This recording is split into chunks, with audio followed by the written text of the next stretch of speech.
Welcome back, everybody. I'm Jay, that's Maddie, and man, what a great week of playoffs we just had. Yeah, that has to be one of the best wild card rounds we've ever seen, one of the most evenly matched. And I think, Jay, it speaks to how wide open these playoffs are. Normally the number one seeds, we have a good idea who they're going to be from like a long way out during the season.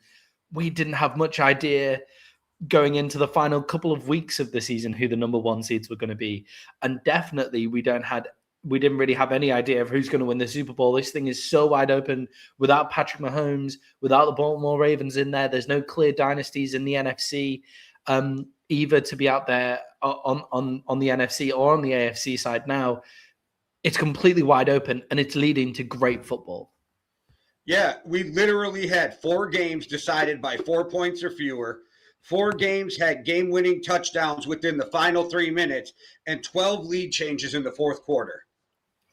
Yeah, and even with the game that was kind of a blowout in the Texans and the Steelers, that really snowballed towards the end. Like that kind of game snowballed towards the end. It wasn't a blowout from the start just because that was a bit different. That was a case of both teams' offenses playing very badly, but we'll get to that.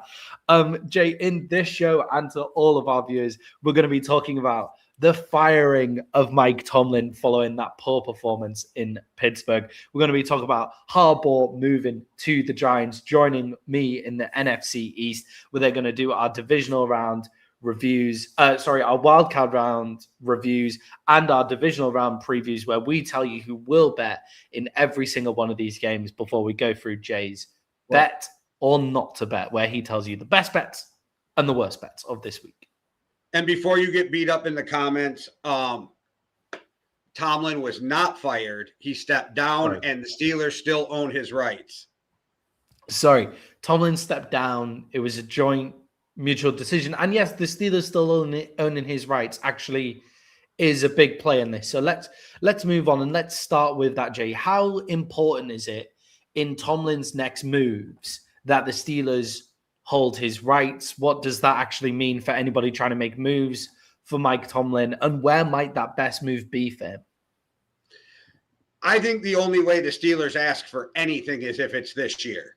If he sits out a year and goes to TV, like that's what I think is going to happen too. I think he'll be the next Fox guy, like we saw it with Sean Payton.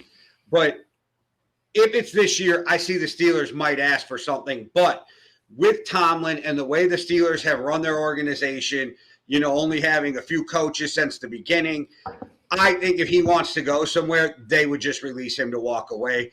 And I also don't believe – I know people are like, oh, he quit before he got fired. I don't believe that. I think the Steelers would have let him stay until he was ready to go. I just think he felt like it was time. I don't think he goes to another team this year, though. I think he sits out, takes a deep breath, does the TV thing, and looks for the best landing spot. And if he's not the number one candidate next year, he's one of the number one candidates going into next year. So I think Tomlin collects that big TV money for a year and figures out his next move from there. Yeah. I wonder if they would really stand in the way if he went anywhere rather than like the Baltimore Ravens and the Cleveland Browns as well, in terms of the rights this year, which I don't think he would want to do anyway.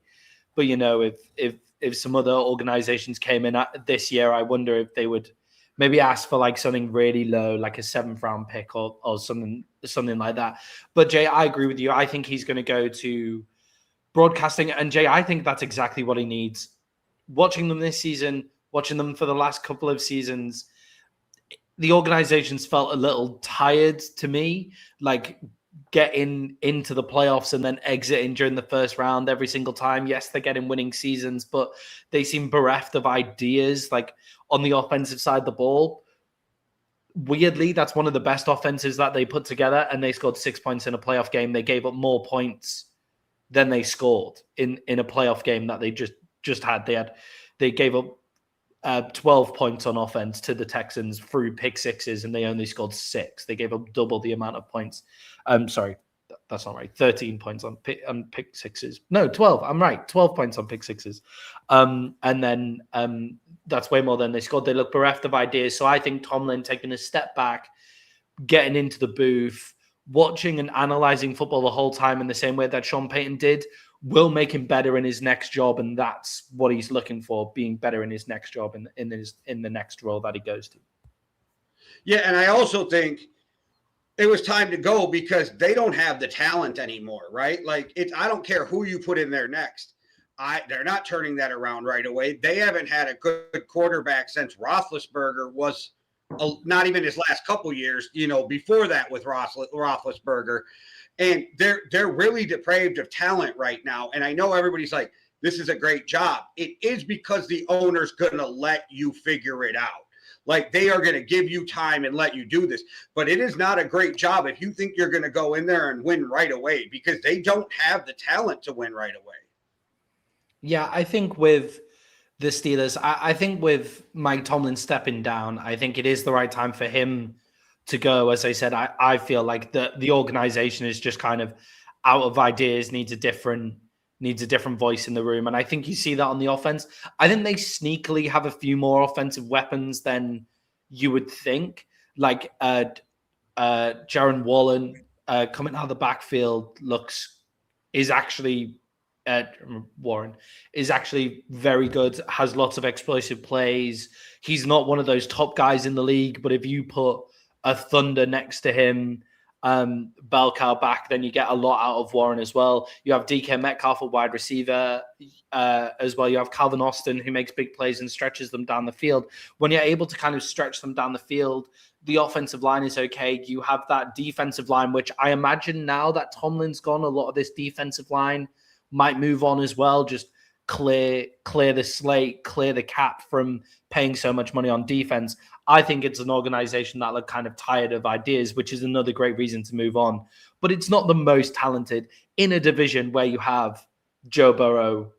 You have Lamar Jackson. You actually have the Cleveland Browns, who have some decent offensive talent on the roster. We'll see where Shedeur Sanders goes as well. So, yeah, I don't think it's a straight just walk in and just completely change life in Pittsburgh either.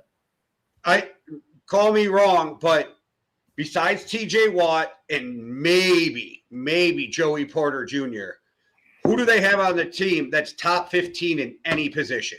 Because DK Metcalf, to me, is not a top 15 wide receiver anymore. And that has a lot to do with young guys who come in. Yes. Then, young guys are coming in ready to play. So, I don't know where they have this talent. And where are you going at quarterback? Are you going to Will Howard? Is that what you're going to do? Where are they going at quarterback is another question for me. Yeah, and are you on the page that Aaron Rodgers is done? Aaron Rodgers is not in Pittsburgh next year?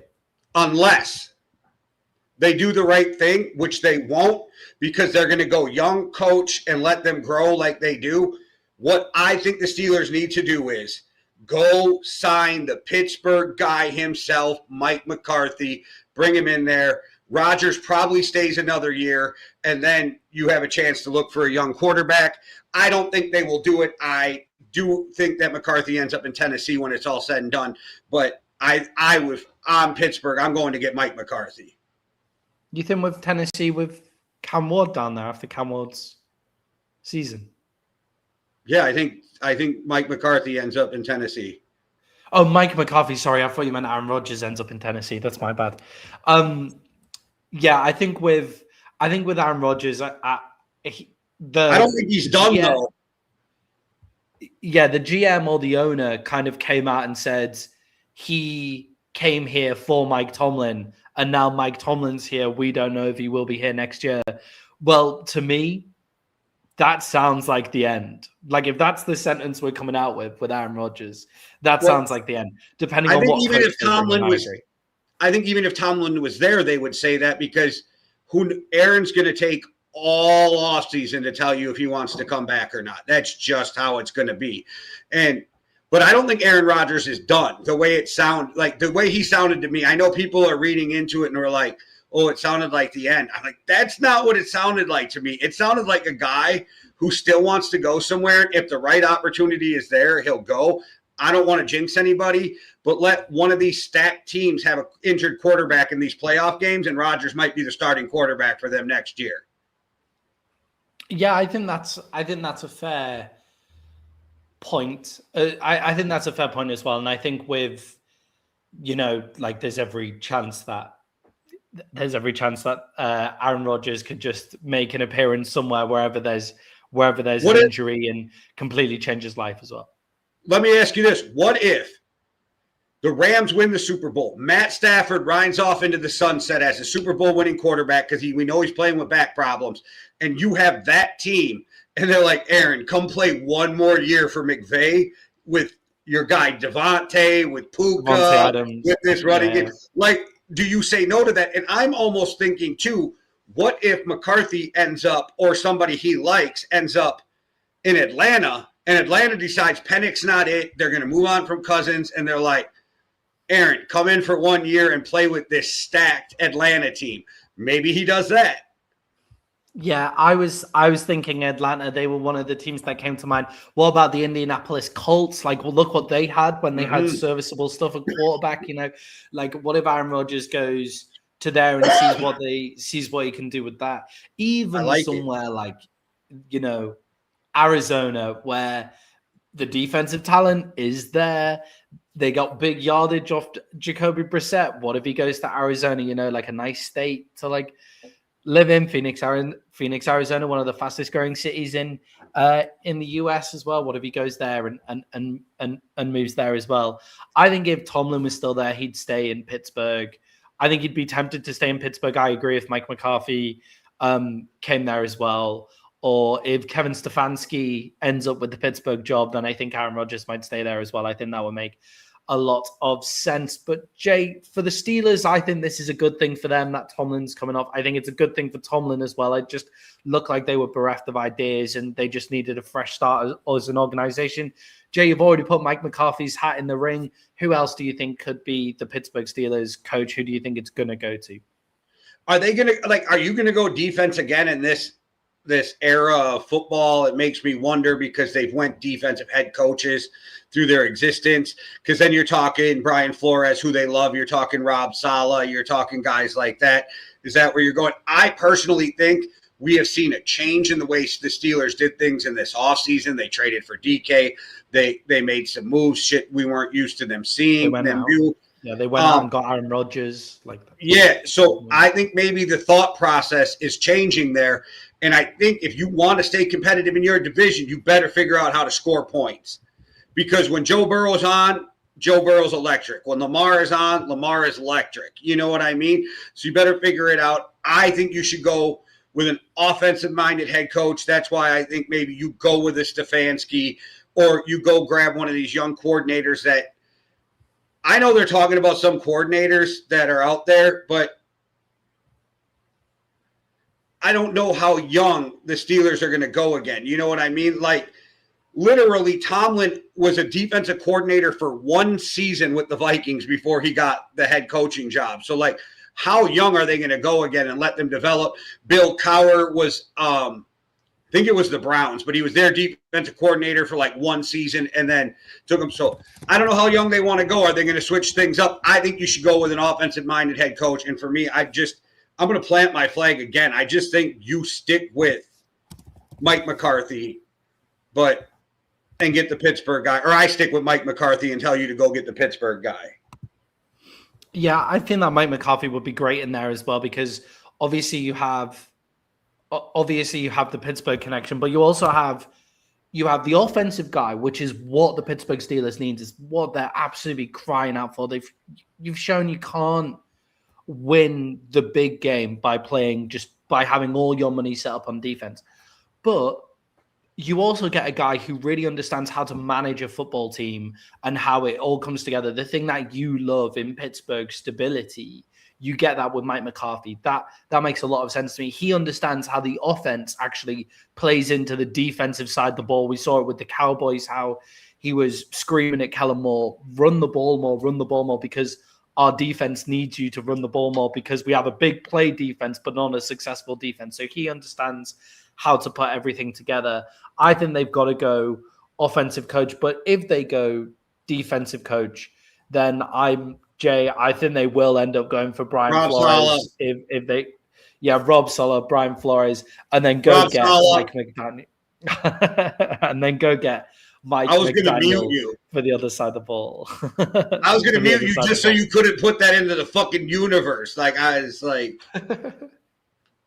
But the problem in this round of coaching hires is there isn't that offensive guy outside of Kevin Stefanski. And does Kevin Stefanski go to the Steelers when there's coaching jobs out there that are already have ready-made offenses that just need a good mind in them immediately? Like, does Kevin Stefanski go to that because it guarantees the job security? Like, if you're the Steelers head coach, then you get that for a long time. But Clint Kubiak is obviously an option as well to go there. But I think Kevin Stefanski will probably go to a job that's kind of ready-made for them. You've got Jesse Minter of like the Chargers defensive coordinator. His name's been thrown around as well. But Jay, I agree with you. I think that Mike McCarthy is the best pickup for them. Jay, arguably the best coach on the market has already been picked up. John Harbaugh has been picked up by the New York Giants. And what a hire, what a coup this is for the New York Giants getting off the ground, because every single organization in the NFL wanted John Harbaugh. If they were looking for a coach, they were going to John Harbaugh immediately. Jay, are the New York Giants now the lead contender to go from worst to first, considering where they are in the NFC East? One of the best quarterbacks, one of the best coaches, one of the best wide receivers, one of the best running backs, a great defensive line. I think the New York Giants are really something to watch next year. I think they'll be better, but I don't think they'll go worst to first in 1 year under Harbaugh in that division. I think the Cowboys are going to be better. Now I know we're in a group chat, so this won't be new to you because Hitman wanted to try to steal my take, but I think McDaniel is picking up steam to be the offensive coordinator in Philly. And if he doesn't get a head coaching job, it's there in Detroit, but we're not even hearing that Detroit is after him. And we're already hearing about Philly wanting him. I think him with Saquon Barkley in that offense, and he could go in there and do his thing with that running game. And you have a running quarterback you can design crazy shit for. I think that the Eagles are going to be better too. And I think McDaniel ends up there. And I think this is going to end up being a really tough division moving forward. But I do think, oddly, when it comes to this division, as much as I love Jaden Daniels, I think they're sitting in fourth place next year in the Commanders.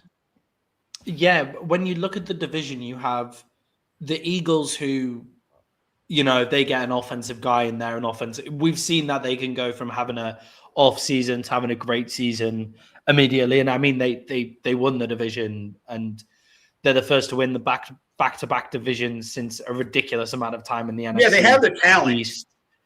Yeah, they have the talent. So it's never been out of the realms of the possibility with the Eagles that they'll just click at any point. And if they get Mike McDaniels in there, then I'm gonna scream because like Howie Roseman with Nick Sirianni just jawing on the sideline, still somehow manages to get one of the best offensive coordinators in the league inside the building. Isn't that when Sirianni's at his best, though, is when he has good coordinators that he can rely on and he just has to be the CEO? Yeah, CEO, or, like when he can leave the coaching up to other people in his title head coach, he can leave the coaching up to everybody else. Yeah, that's totally fine. Like, fucking just how did I know you were going to figure out how to take a cowboy shot? Because you talk about Harbaugh and you're like, CEO, great for him, blah, blah, blah. Sirianni, he can't coach. He leaves it up to other people. Like, he can't coach. He can't manage his players. All of his players seem to dislike him. Like, the biggest stars in the room don't like him. There's always problems every single time. No, I agree with you. I don't like Jalen Hurts. Nick Sirianni gets them up to play every single time, and having a coach that can go back and forth with you. People read too much into that AJ Brown stuff on the sideline. That was just like, he can go at his coach, and AJ Brown lets out his frustration in that way, and he knows his coach isn't going to take it personally because his coach goes back at him for it as well. Like, I do actually think people read a lot into that. It's just when you have Harry Roseman giving you the best roster in the NFL, doing all sorts of crazy cap gymnastics, and then you get Nick Sirianni managing the team, and then you've got Mike McDaniel on one side of the ball as well, managing a run game with Saquon Barkley and Jalen Hurts in there. That's going to be an absolutely filthy coaching combination. So I'll be upset if you have that at the Eagles. But then you have the Dallas Cowboys, who are going to be better next season. I agree. I think defensively they're going to be better pretty immediately from just having more time putting together the defense that they have and not having Matt Eberflus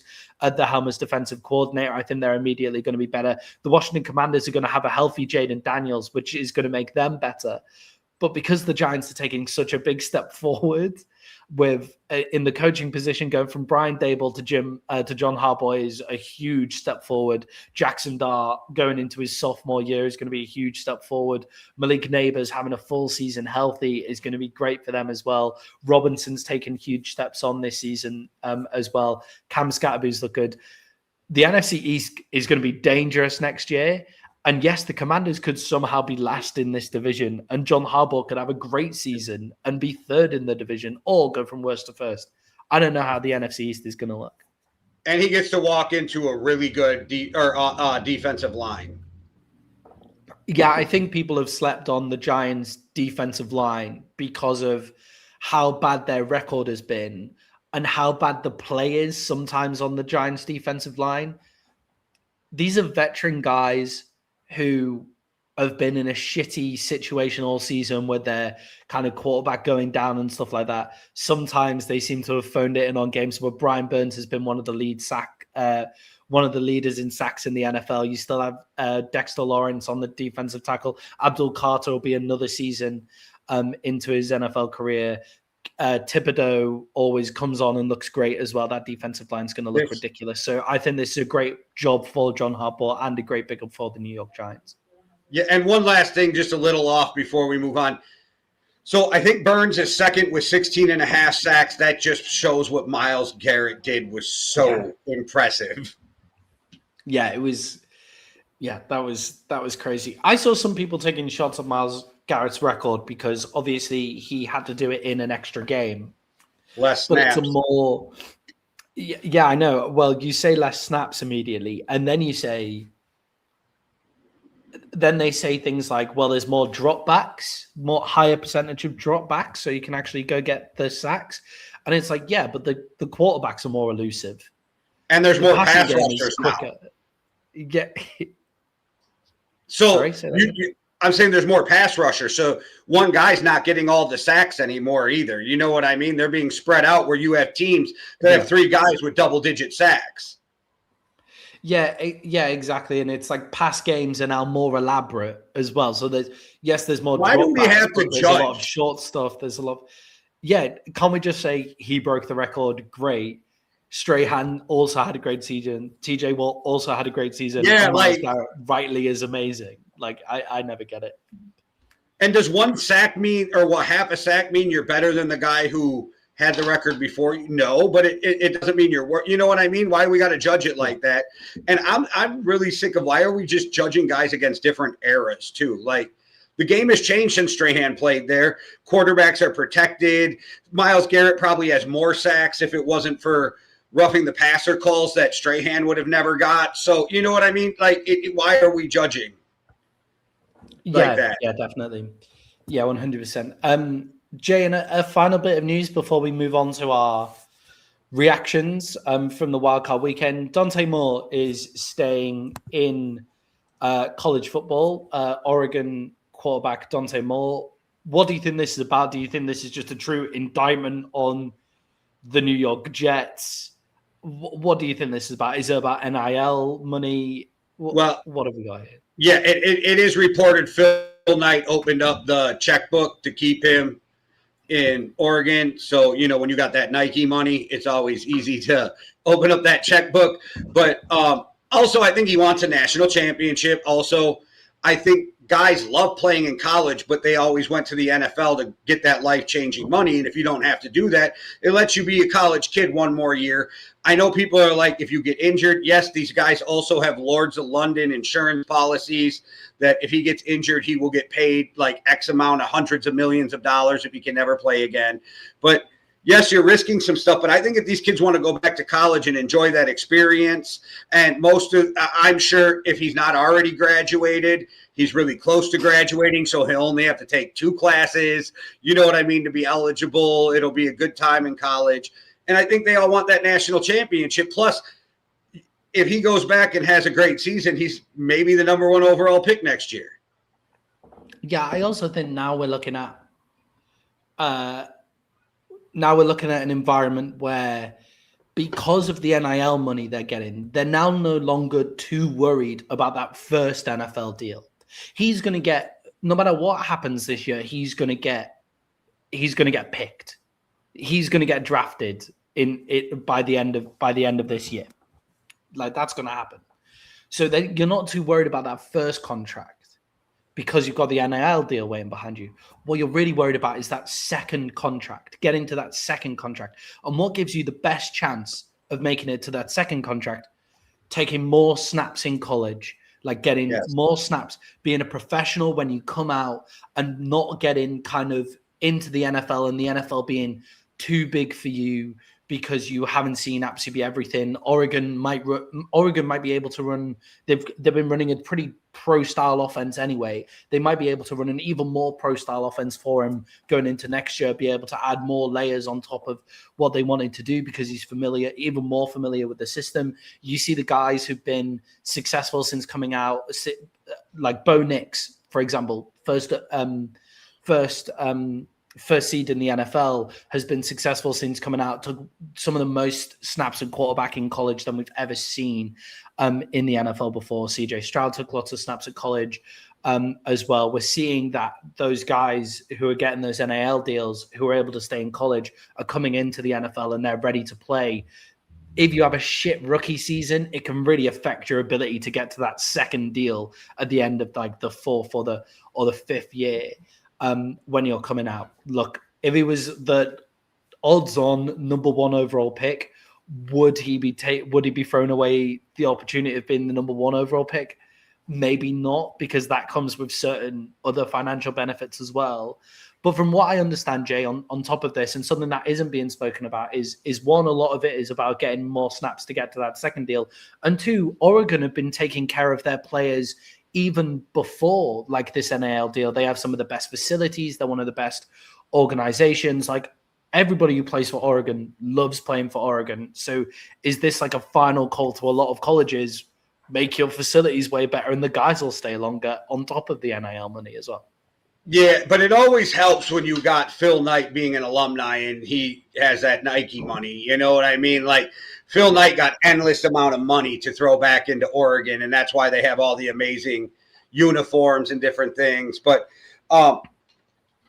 yeah, I just want to say to everybody, this just proves you all in the SEC can quit talking, because the Big Ten is the best conference in college football, and they're going to, once again, have the national champion in Indiana come Monday. So I'm just saying.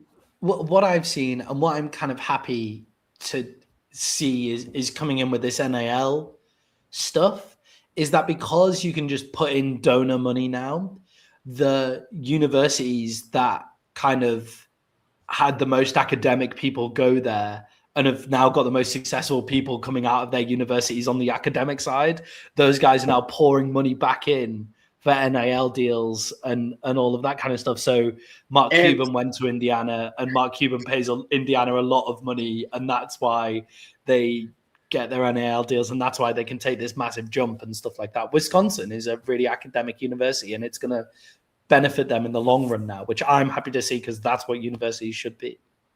Yeah, and they do have a salary cap now, too. These colleges have X amount of dollars that they can pay their players because of what the sport brings in. Plus, you get the NIL donor money. So there's money for everybody now, too. So the 90th guy on the roster is going to see something.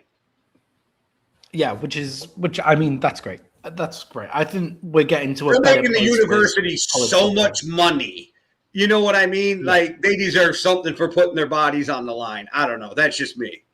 Yeah, 100%. We're getting to a better place with college football, and I think the focus on academia that the universities like Indiana put on, which led to them now having much bigger donors because of their successful academia like policies, they should be rewarded for that. And they have really successful alumni who are now donors and stuff like that as well. So congratulations to Indiana for making it, and to Miami as well. I think college football is more fun when the Miami Hurricanes are in there. They're one of the teams that I kind of like remember the most from when I first started growing up as well. So that'll be a lot of fun. Who you got in the college football final, Jay? You've already said Indiana. Yeah, it's just because it's the Big Ten. That's it. But you got to, let's be real, Mendoza has more touchdowns than incompletions in the playoffs. And in the last 2 games, he's had 2 incompletions each game. It's fucking insane. Yeah, I think Mendoza's taken a huge step up, like 5 touchdowns in that last game the last game that he played as well. I think Mendoza is going to be, he looks like he's ready for the NFL to me. Like he's 100%. You literally have people saying if he was taken in Caleb Williams' draft, he'd be the 6th quarterback taken. Yeah, that would be. I don't know if that's true. This kid is so accurate and athletic. I don't know if that's true, but yeah, I mean, if he was the 6th quarterback taken in Caleb Williams' draft, I mean that probably means he's gone to, say, the Pittsburgh Steelers at pick 21, and is now lighting it up for the Pittsburgh Steelers. Like the Pittsburgh Steelers right now would kill for Mendoza. Like imagine if they had Mendoza on their roster rather than having Justin Fields or a combination of Justin Fields and Russell Wilson last year. Like they would have loved that. Okay, let's head back to the NFL where we had an amazing wild card round. Jay, it all started with Carolina running the Los Angeles Rams close. The Rams had to come back from behind in this one, and it looked like the Rams were going to fumble it. I think once we saw this, we thought, this playoffs is wide open. This is going to be a lot of fun. Jay, the Panthers have picked up the 5th-year option on Bryce Young. Are they right to have done that after watching this game? Yes, and where else are you going to be in 2 years with a quarterback and you're already so invested?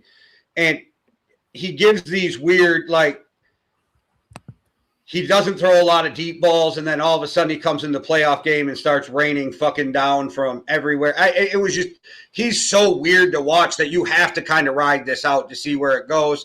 And where else are you going to go if you don't pick up the 5th-year option? I'm not saying it's a good or a bad idea. I say you have no choice because you got to see. Yeah, I agree. I think who are you going to get down at pick, like, in this quarterback class?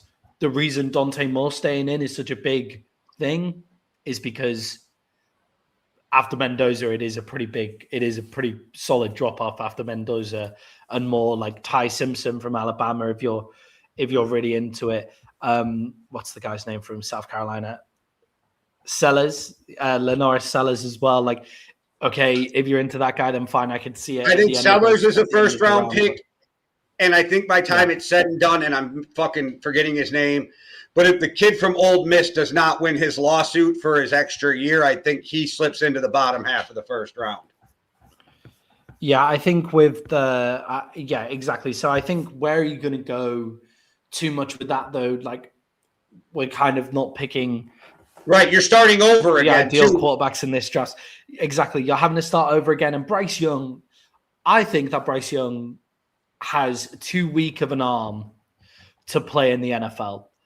But when you have these games where he can throw mainly on the inside, and the Rams have been weak when you attack them on the inside over the middle, when you have that ability, Bryce Young can make those throws. It's the throws outside the numbers that he struggles on. So you'll see those big games that he's had are against those teams where you can attack the middle. The Atlanta Falcons was another huge game that he had.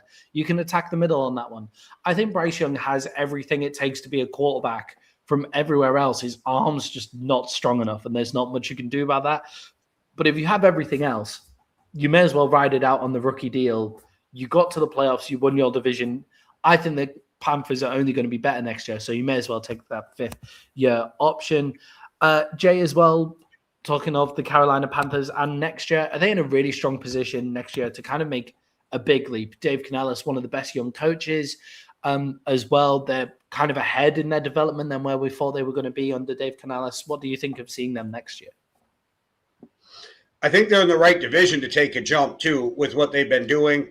I think there's a lot more questions in that division than there is answers, and I think we probably have more answers, oddly, for the Panthers than we do any other team in that division right now. Yeah, I think the Bucs are in flux, with Mike Evans. Is he kind of how injury hit is his season going to be? Emeka Egbuka, started out really fast, fell off towards the end. I mean, he did get injured in that period of time as well. How's he going to come back next season after that injury? Chris Godwin, how much can we trust him? The Bucs are a really aging team that kind of really went for it with a lot of young players, a lot of great young players when Tom Brady was there, and now they're aging into that, into the sunset, that team of when Tom Brady was there. So they need a big turnover. Kellen Moore and the Saints, I think, are an interesting prospect. They found their guy in Tyler Shough. That's who they've decided their guy is, and he's played good ball as well. How quickly can they redevelop the Saints? I still think they're probably a couple of seasons away from being true contenders. And then the Atlanta Falcons, we don't know what they're going to do at quarterback either. They're going to struggle. They're struggling at quarterback. We don't know who their head coach is going to be. Depending on who their head coach is, the Falcons could be the team to make this big jump as well. But with so many questions, I agree with you. The Panthers have the most answers because they have the right head coach. They have Dave Canellis. That is their head coach, and he has been amazing in every stop he's made so far. So I think the Panthers could make a big jump there, depending on how they draft. But Jay, on the other side of the ball, you have the Los Angeles Rams.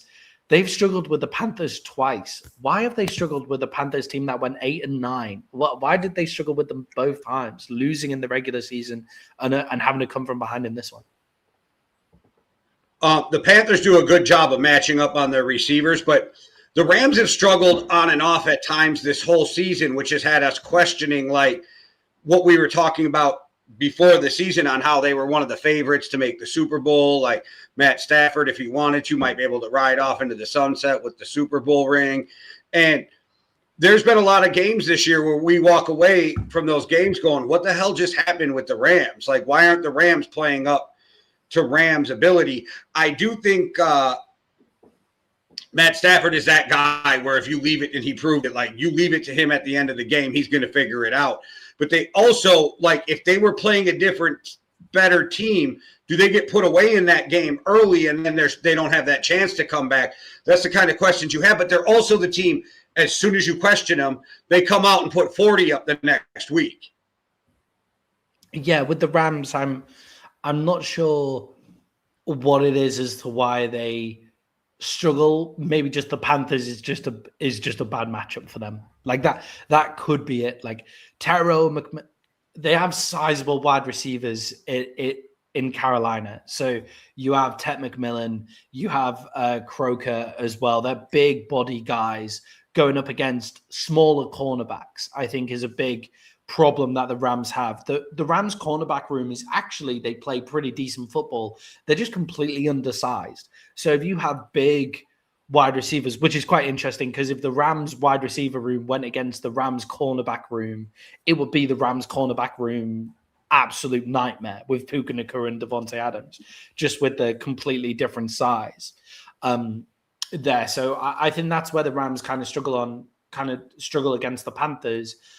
But the offense was really slow to get going in this game as well. They seem to be not able to develop that run game as quickly. And if they can't develop that run game going into their next game, then that's going to be a big struggle. And if they're not developing their run game, Puka is the only out ball, because Devontae Adams actually, outside of the red zone, hasn't been that effective for the Rams all season.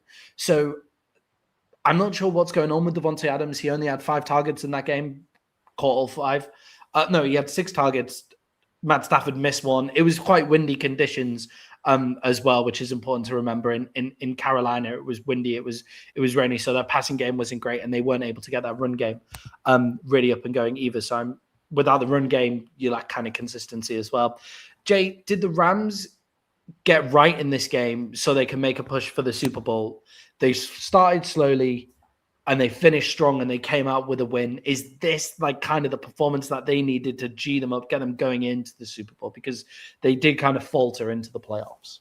Well, and they kind of faltered into this win at the end. Like they had to pull it out. So that it does make me worry about them a little. As for Devontae, I think they were keeping it a little bit easier on Devontae coming off the hamstring. They didn't have him out there on every play.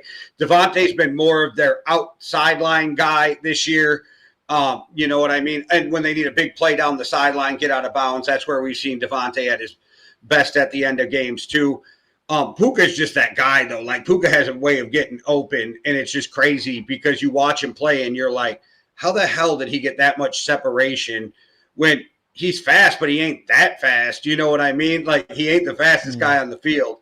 But with the Rams, they leave me wondering and questioning. But then again, I also have watched them, and when they're at their top, when they're playing at their best, barely anybody in this league can beat them. So they make me question. But a lot of it, too, is we didn't see them living in the backfield on Bryce Young as much as we have in other games. So can they get off on that defensive line is the biggest question. If they can get that defensive line going, then that defense is way tougher, and it makes it easier on the back end. But they do have a tough task coming up this week, so we'll have to wait and see how that plays out. I'm not trying to like step on my picks too much either. Yeah, Jay, that Rams defense at the start of the season, we were like, Jared Verse is the guy, like his second year in the NFL. He's absolutely amazing. Poona Ford, a D tackle, is kind of a small bodied guy who does a lot for them and looks really great as well. Brandon Fisk is amazing on the defensive line. They've kind of struggled going in to this playoffs. Like, we haven't seen the best out of the Rams on the defensive side of the ball either. So, Jay, I think although this win is great for them, and obviously it's great for them because in the playoffs, it doesn't really matter how you win. It just matters that you win. That's all that matters in the NFL anyway, but in the playoff, it's especially the case. But with this team that they've just won against in the Carolina Panthers, I agree with you. I feel like we've got a few more questions about the Rams rather than answers, although I do think the way that they won and the way that they were able to pull it out at the end was really big for them. So congratulations to the Rams for moving on. You're still one of the favorites to win the NFC because it's so wide open. And that was shown in Chicago, Jay, where the Chicago Bears went up against the Green Bay Packers and came out with a huge come from behind win. Jay, is this one of the greatest comebacks of all time? Because I thought the Bears were down and out in this one. I don't know. I don't know if it's one of the greatest of all times, but it ranks up there in playoff comebacks because of the divisional thing, the divisional component, and the fact that it's always great to see green and gold Packer tears. Like, there's nothing better in the world than green and gold Packer tears. So it was a fun time to watch that comeback. But man, is Caleb electric. Is he like the cardiac kid himself? Yeah, I think with Caleb Williams, look, I think it is one of the better comebacks purely because they were playing terrible. It wasn't like the Packers played good football. That's to win, to be out in the first half. 21 in the first half. Yeah, the Packers played great football in the first half to be out 21-7. And even in the fourth quarter, when they score a touchdown in the fourth quarter, and the Bears still managed to come back from that as well. But the Bears in that first half and most of the way through the third quarter played terrible football. So to go from playing terrible football and getting your ass handed to you to then coming out and Caleb Williams just throwing some of the most audacious passes I've ever seen, like, that was crazy. So the interception that Caleb has in the second quarter, where it's just straight to the safety, there's not even a Bears wide receiver in the vicinity. Luther Burton is wide open on the court. Like, he is completely wide open, and Caleb Williams just misses him entirely. And then there was another play where horrific throw, rolling out, should be just trying to throw it away, and he tries to make a play, and it is horrific, and he was lucky not to get picked off for a pick six there as well.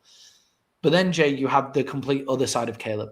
In the fourth quarter, guy covered by 3 people, avoids the sack, throws it on a rope to a place where only his receiver could come down with it. Caleb Williams, that was the full Caleb Williams experience there. And it is what has made the difference in Chicago. And it's kind of what makes the difference in Ben Johnson's system with Jared Goff. If Jared Goff was having an off game, like, that's kind of it for the Detroit Lions. And the Detroit Lions lost some playoff games by going completely quiet. And if it just things weren't clicking, then that was it for the Detroit Lions. But Caleb Williams can come out and make plays even when he's not playing well. He comes out and makes these huge plays as well. And then, Jay, just to add on to that great comeback from playing shit football, I thought Ben Johnson got his coaching entirely wrong to start the game, and they've managed to come back from that as well. All those fourth downs that he was going on, he was handing it to the Green Bay Packers. I even said in our group chat he lost his mind. Like, Ben Johnson has lost his mind at one point with his coaching decisions. Monangai doesn't get enough credit for the big runs that sparked part of this comeback also. But the Packers are up 21-3 going into halftime. The Bears scored 25 points in the fourth quarter to win this game, and the Packers could not put it away. Also, the kicking woes helped the Packers' tears. That, I don't know what the fuck went on with McManus. It was like, why are you even in the NFL when we've seen him do this before? So it's just not, I mean, we've seen him play good football as a kicker. So it was one of those things. I think the Packers have to find a new kicker now going in the offseason too. But I love the way they play for Ben Johnson. Ben Johnson, his post game, and I love this. So the Bears are you're not allowed to swear type organization. No foul language. Did you see Ben Johnson's locker room speech? No. He walked in and just went, fuck the Packers, fuck the Packers, fuck the Packers. And the whole fucking place went nuts. Yeah, I think Ben Johnson is where Ben Johnson and Dan Campbell are completely different is Ben Johnson lost his mind in the first half. But he found it at halftime. And has a word with himself at halftime and goes, okay, no more of that. I mean, he does go for it on fourth down at different points, but, I don't mind 4th and 2 when you're coming back from behind in the opposition territory and you're making the right calls and stuff like that as well. Like I'm okay with that. That's fine. But the beginning of the game is the worst time to go for it. 4th and 6 in your own territory in the first quarter, like, that's mad. That's a mad time to go for it. So he lost his mind. He had a word with himself, and he came back and he found it. And that's the difference between him and Dan Campbell. They're both really aggressive, but you need to know when to be aggressive, and you need to know when you fucked up and when to kind of like row back and change your game plan as well. So I think Ben Johnson came out and ended up coaching a great game in the fourth quarter. Caleb Williams found himself in the fourth quarter as well. That not getting sacked is a huge difference in Caleb Williams' game.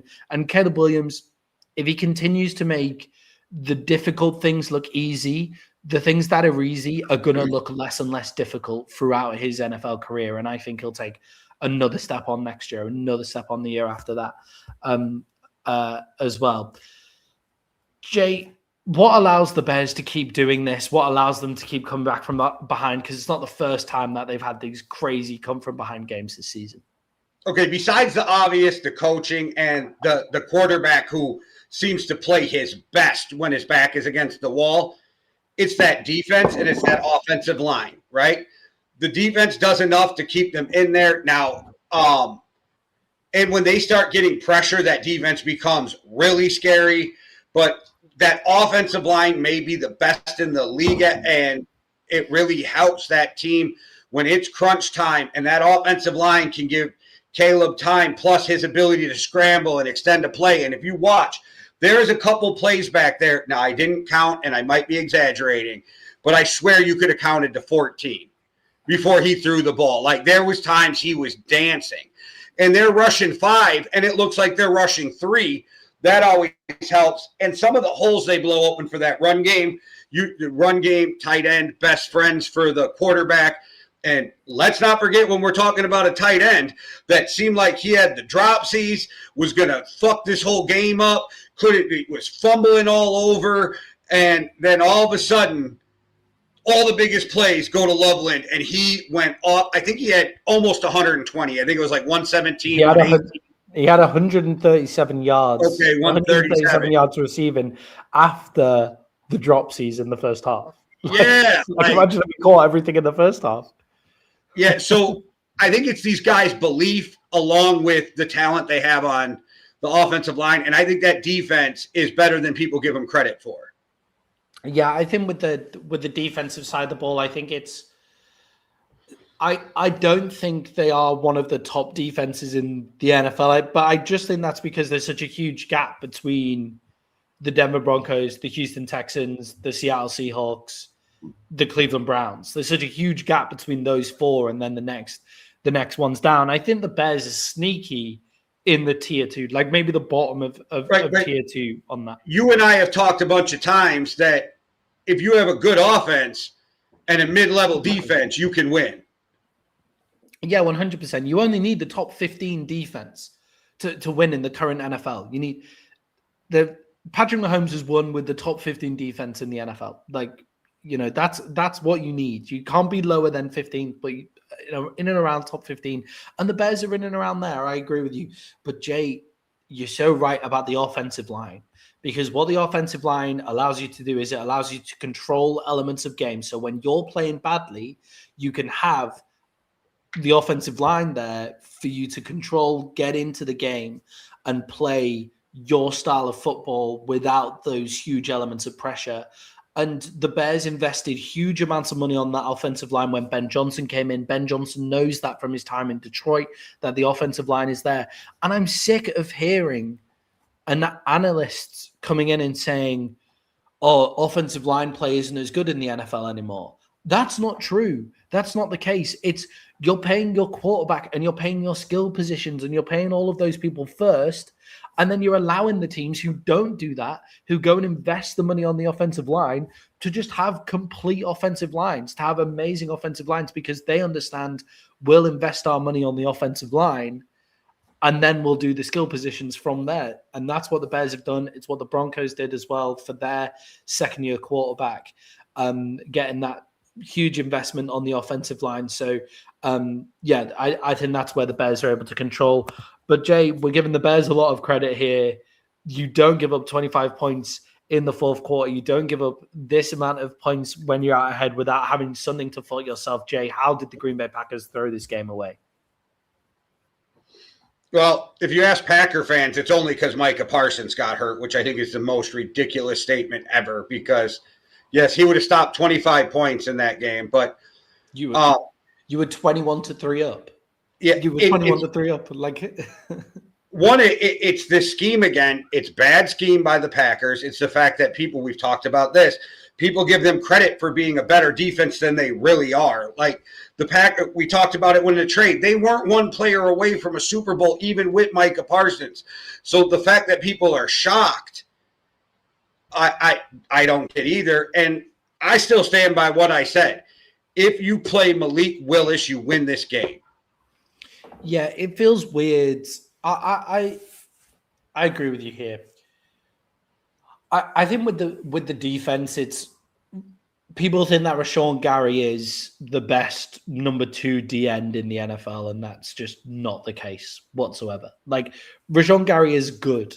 He's not great. Have they heard of Andrew Van Ginkel? Yeah, exactly. Like, there's DeMarcus Lawrence is out there. Yeah, I was just giving one example, but yes, we can go there's through. Loads. Yes. Like like Zadarius Smith, like there's loads, like the entire Giants defensive line, like pick Thibodeau, Abdul Carter, like to pick your guy, like the Eagles, Zach Bourne, like from the Eagles, like pick your guys. Like Rashawn Gary isn't in that class of defensive end, like defensive lineman. That's he's not in that class. So I think there's that element. There's the element that the secondary is solid, but doesn't come up with big plays. But Jay, I think the biggest one is that it feels weird to say this. Jordan Love threw for 4 touchdowns, 323 yards. Matthew Golden ran in for his first touchdown during the fourth quarter. So it wasn't like the offense wasn't putting up points. But Jay, he had just around 50% completion percentage. And if you think of how good his completion percentage was in the first half, Jordan Love went completely cold in the second half of this game. So he had a huge completion percentage in the first half. I don't have the stat to hand. I should have the stat to hand. I'm sorry. But his completion percentage in the first half was amazing. It feels like he was making every single pass. So to then finish the game with 24 completions on 46 attempts, that's not good enough to see off a game when you're not getting the running game, involved either. So Jordan Love, it's again that inconsistency that we see from him throughout, where it's those, the back foot throw just looks like it's going to be inconsistent, and it proves to be inconsistent again and again and again. And if you had a more consistent option back there, they would have won this game, because Matt LaFleur actually schemed a great game, and if he just hits the passes, they win. So just by comparison, Caleb Williams starts out rough in this game, but in the fourth quarter, he throws for 184 yards. Yeah. Jordan Love disappears. Caleb Williams throws for 184 yards in the fourth quarter, and he helps them score 25 points. Like, in the biggest moments, Jordan Love isn't there, and Jordan Love is not only streaky game to game, he's streaky half to half, and when he's on, Jordan Love is electric, but he has too much streakiness. And again, I know Packer fans are going to call me stupid, and I've had a lot of people try to kill me for this take. You trade Jordan Love for a couple first-round picks. You beef up that defense with the money and the picks, and you play Malik Willis and pay him the Sam Darnold-type contract and move forward. But I know Packer fans won't agree with me, and I know a lot of football fans think it's dumb, but do you believe, even if you believe Jordan Love is better, do you believe he's that much better? Do you believe that he's more consistent when it counts the most? So that's my question, and that's my thought on that, is that I think that Jordan Love disappears at times, and I think he's really streaky. I think if you think about how, just to finally push this point home to everybody watching, because they'll look at the stat line where Jordan Love threw for 323 yards and 4 touchdowns and think, we're crazy, that's clearly not Jordan Love's fault. But think of how bad Caleb Williams was at the start of that game. They only scored 3 points. Do you want to know what Caleb Williams' stat line was? 24 of 46, so 50%, but it's the same amount of completions of 2 more attempts. 361 yards, so 40 yards more. 2 touchdowns, and then the 2 interceptions. But the 2 interceptions, one of them comes on 4th and 2 when he's been rushed up the middle and he's barreling backwards and he just tries to get a throw off. And then the other one is a disgusting throw that he had Luther Burton completely open on. But Caleb Williams was completely shite in that first half of most of the first 3 quarters. He was terrible and finished up with pretty similar stat lines to Jordan Love, who Jordan Love was unbelievable in the first half and finished in the second and couldn't do anything in the second. So just to drive that point home for people that Jordan Love isn't showing up in the big parts of games. One last thing to pound that point home with you is, well, I don't know if that sounded weird, but whatever. Jordan Love is in his, 6th year with the same coach. Caleb Williams in his 2nd year with his 2nd coach. Yeah, and I think, yeah, exactly. And I think with Jordan Love as well,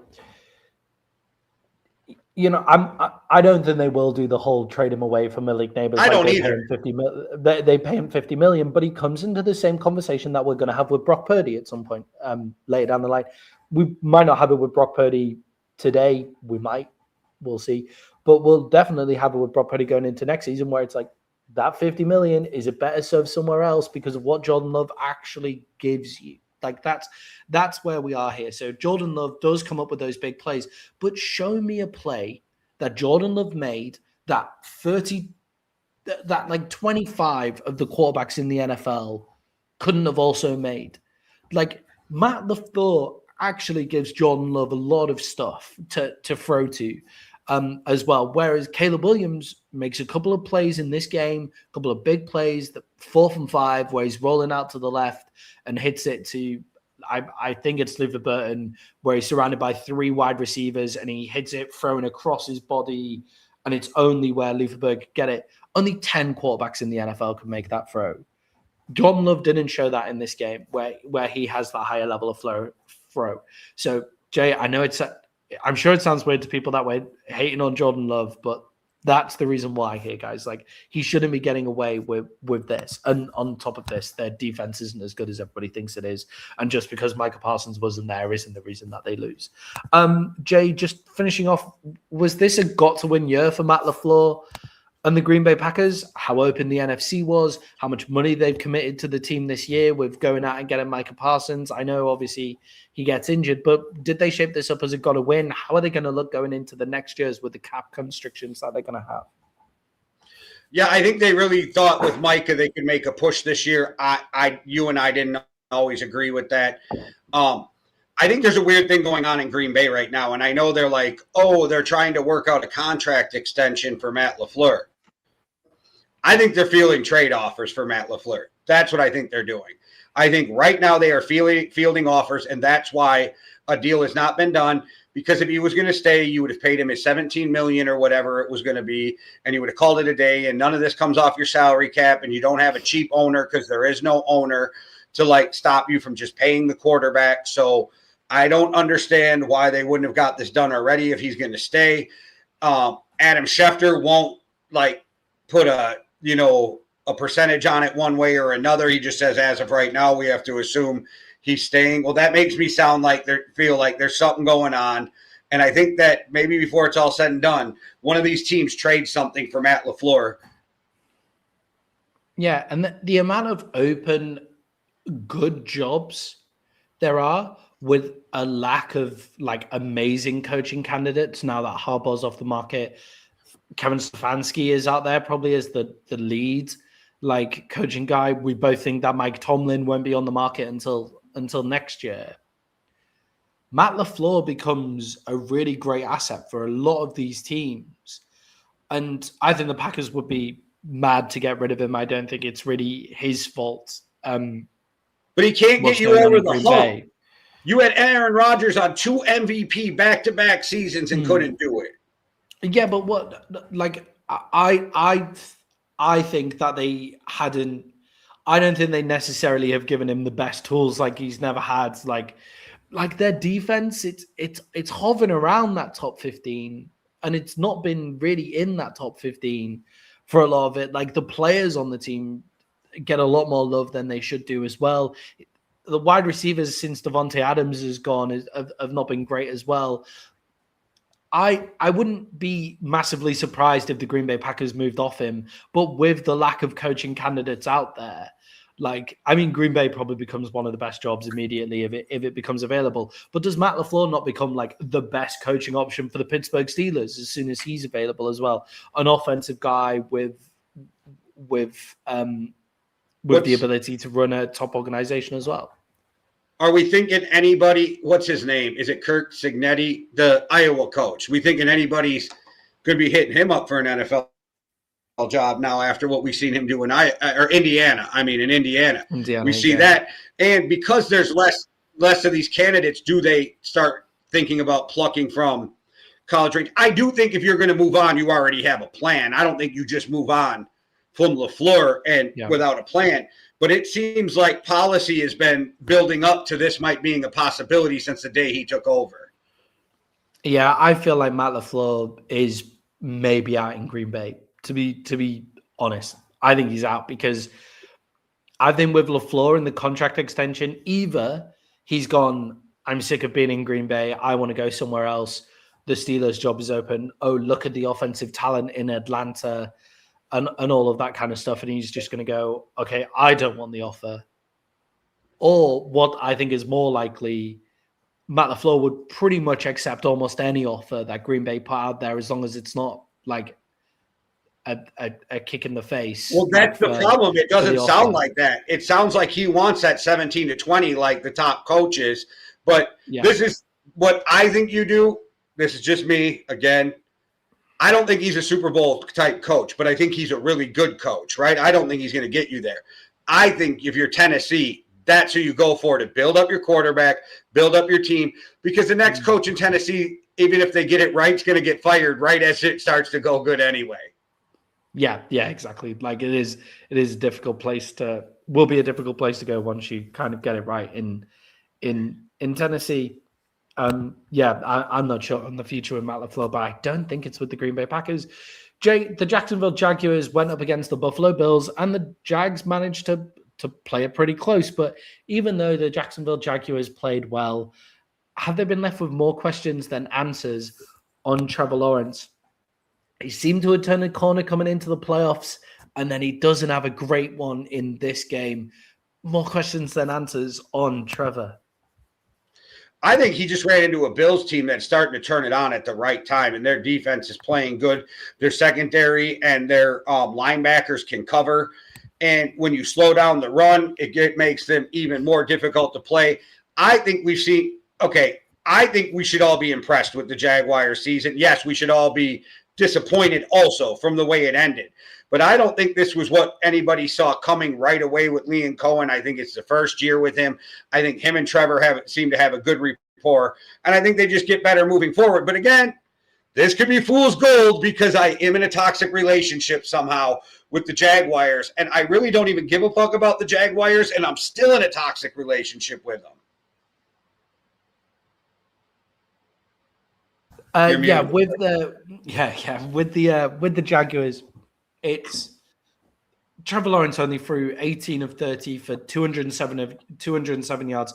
Did throw for 3 touchdowns, which is great, but did throw for 2 interceptions as well, which in playoff football is interceptions are usually a killer unless you're Caleb Williams somehow. But Trevor Lawrence, I think, if he was the guy and he was starting to show that he was the guy, this was the time to step into the limelight, take the win, and go for it against a Bills defense that I think is still not great. Like, they have to sell out to stop the run, so you just have to hit those open receivers. And with Jacoby Myers in the team and Parker Washington, guys that he can trust, like I thought he was going to do that, and he throws only for 207 yards. The Jacksonville Jags don't get much offense moving. However, I do agree with the reporter that congratulated Liam Cohen, saying, "Great job, young man, on the amazing season that you've had." Did you see that? What a mad interview question. What's crazy is that people like Jamel Hill would come out and attack this lady for congratulating them. I give a big shout out to guys like McAfee and Marcellus Wiley, who I'm not even a fan of, Marcellus Wiley, but they came out and said, we need more of this. And I agree. Why does everything in sports have to be fucking negative? He had a great year as a first-time head coach. Why can't people accept that and it be positive? I'm so glad a few of these guys stepped out and called these people out for it. And to call her not a journalist because she's a local journalist who wanted to congratulate them and let them know that they're behind him, I didn't think that was a bad thing. I don't know why everything in journalism has to be negative. I also think one of the massive problems in the world today in terms of like that kind of stuff is a lack of local journalism, because local journalism doesn't pay.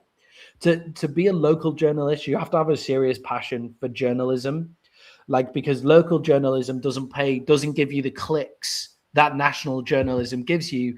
Local journalism is a really important part of the fabric of our society. So we should be giving the local journalists more props for what they do as well. So I agree with you, Jay. I loved what that woman said. I thought it was so cool. Like, I thought it was like so sweet. Like her accent as well. Like you could tell like she was like from the area. She wanted to congratulate the coach of her team. Like it all just felt really nice, I thought. And too often, I think it's an American mindset, and it's what has made America one of the greatest countries in the world, is that winning is everything mentality. That like, if we don't win, then what's the point? You know, like you'll see it when you go to the World Cup. Like actually the US making it out of the group stages or winning one of like the round of 16 will be really great. But the time after they lose, all the media are going to be saying is, why didn't the US win the World Cup? That chant, right? That's one of the great things about the US, is how just madly confident you guys are about everything. You know, like it's great, right? So it's so true. That's why I'm laughing. We know right now. We know we are not winning the World Cup. I guarantee you, the week before the World Cup, we all believe we are going to upset the world and win this thing. Yeah, exactly. Right. So what needs to happen more in the NFL, and what will lead to organizations like the Jags having some sustained success, a team that has never really had sustained success, the Cleveland Browns, the Tennessee Titans, is what the Detroit Lions finally figure out with Dan Campbell, that when you're shit, it isn't all about winning the Super Bowl. It's about incremental progress to becoming great. And that's what the Jacksonville Jaguars have done this season. So people coming out and saying that that lady was wrong to congratulate Liam Cohen, or Liam Cohen and the Jacksonville Jaguars shouldn't be proud of their season, are completely wrong. They should be really proud of their season, because they've gone from a joke, like of a bit of a joke of an organization, Liam Cohen with his Duval comments and stuff like that when he first came over, being a bit of a joke at the start, to having a really great season, even with their 5th overall pick being injured in Travis Hunter as well. So I think great season by the Jacksonville Jaguars. I think they've answered a lot of questions this season. Liam Cohen has shown he can think on his feet. And I think in this playoff game, the Bills, I agree, were maybe a step too far. Trevor Lawrence, though, maybe still one to watch in terms of playing in those big game moments. So I did something this week that just made me figure out why, as Americans, we are like that. So, yes, there's the World War II generation, but I'm talking us, right? So I have Disney Plus, and I never watch it. I only have it because it came with a bundle with Hulu. So the other night, 2 nights ago, I'm like, I got to watch something on Disney to make this shit worth it. So I decided to rewatch Miracle. Okay? That shit happened. This is the type of shit that makes us believe forever that we can upset anybody, because it was at the height of the Cold War. Russia, or the Soviet Union, was the team, and these group of college kids who were undersized came in with. So that's the shit that makes America think that we can do it all. And by World Cup, we will believe we're going to win this thing, where some of us are going to actually be hurt when we get knocked out. Yeah, the Americans also do an amazing job of making themselves feel like they're the underdogs when they really shouldn't be the underdogs as well, which is an important thing to put out there. We all make, anybody who's a athlete that's really passionate in the U.S. learned from guys who make up chips. Michael Jordan, yes, Kobe Bryant. Exactly. Like, we learned from Tom these Brady. Guys who made shit up in their head to get angry about, right? So, I agree with you. I guess Tom Brady actually didn't need to make a chip. Like, he was selected in the 6th, became the greatest quarterback of all time, and still the chip. He let it piss him off for 20 years. Yeah, definitely. Whereas the Brits, you see, when you're British, Jay, it's not actually about winning. We have a saying, the plucky Brits. So it's like, we're in there scrapping, fighting away. And if we finish 3rd, that's great. Like finishing 3rd, awesome. That's just a little a fun cultural difference. And Jay, if your team makes it to the playoffs in the UK, you kind of finish the season and you say, yeah, I'm okay with that. Like there's teams in the Premier League that regularly finish 12th. You know, if they finish 10th one season, that's a great season for them. They're really fucking happy, like throughout the whole thing. So, bit of a difference. And I think the Jags should take that on board. I think the Panthers should be happy they made the playoffs. So I'm with you. There is these growth. Yes. Yeah, exactly. Jay, on the Buffalo Bills side of the game, I thought this was a good game. I agree with you. I think that we both thought that Jacksonville were actually going to not win, but be within the point spread. But actually, I thought the Jacksonville Jaguars would win this game. I thought they were going to win in this because I thought they were a bad matchup. So the Bills coming out and getting the win, I think, is pretty impressive. Jay, are they still a bit too Josh Allen reliant for you? Well, that they're going to have to be. And Josh Allen's going to have to Superman them to a Super Bowl. It's going to be him and James Cook on the offense that have to carry this team all the way if they're going to do it. Yeah, I mean, Josh Allen had 306 total yards, 273 of that is passing, 33 yards rushing as well. When your quarterback is rushing, has 11 carries for 33 yards, so averaging 3 yards a carry, that's what your quarterback is doing. You don't want to see that. That's like power back bell cow numbers that we're looking at there. And like to be fair, a few of those were him just picking up yards to not get sacked. Yeah, 100%. Yeah, exactly. I'm not saying it was a designed run call to get 3 yards a carry for Josh Allen on 10 carries. He just manages to fall forward instead of getting sacked. But yeah, I think they are too Josh Allen reliant, but actually that's not a bad thing. If you're going to be reliant on someone, then be reliant on Josh Allen. This is the season. This is the season where that might be able to do it for you. Yeah, I agree. And with Josh Allen and with how open the AFC is and just how open this playoffs is on both sides as well, having Josh Allen at quarterback is actually a huge difference maker. He is the one, like Drake May had a better season than Josh Allen. Matt Stafford had a better season than Josh Allen. Josh Allen is the better just quarterback in terms of like, this team is playing dog shit. I'm just going to put it on my back and just carry you. Josh Allen is the only one out of any of the quarterbacks left in the playoffs that do that. So feel free to be Josh Allen reliant at this point of the season. There's not really much that they can do without doing that. I thought this was a great win for the Buffalo Bills on the road.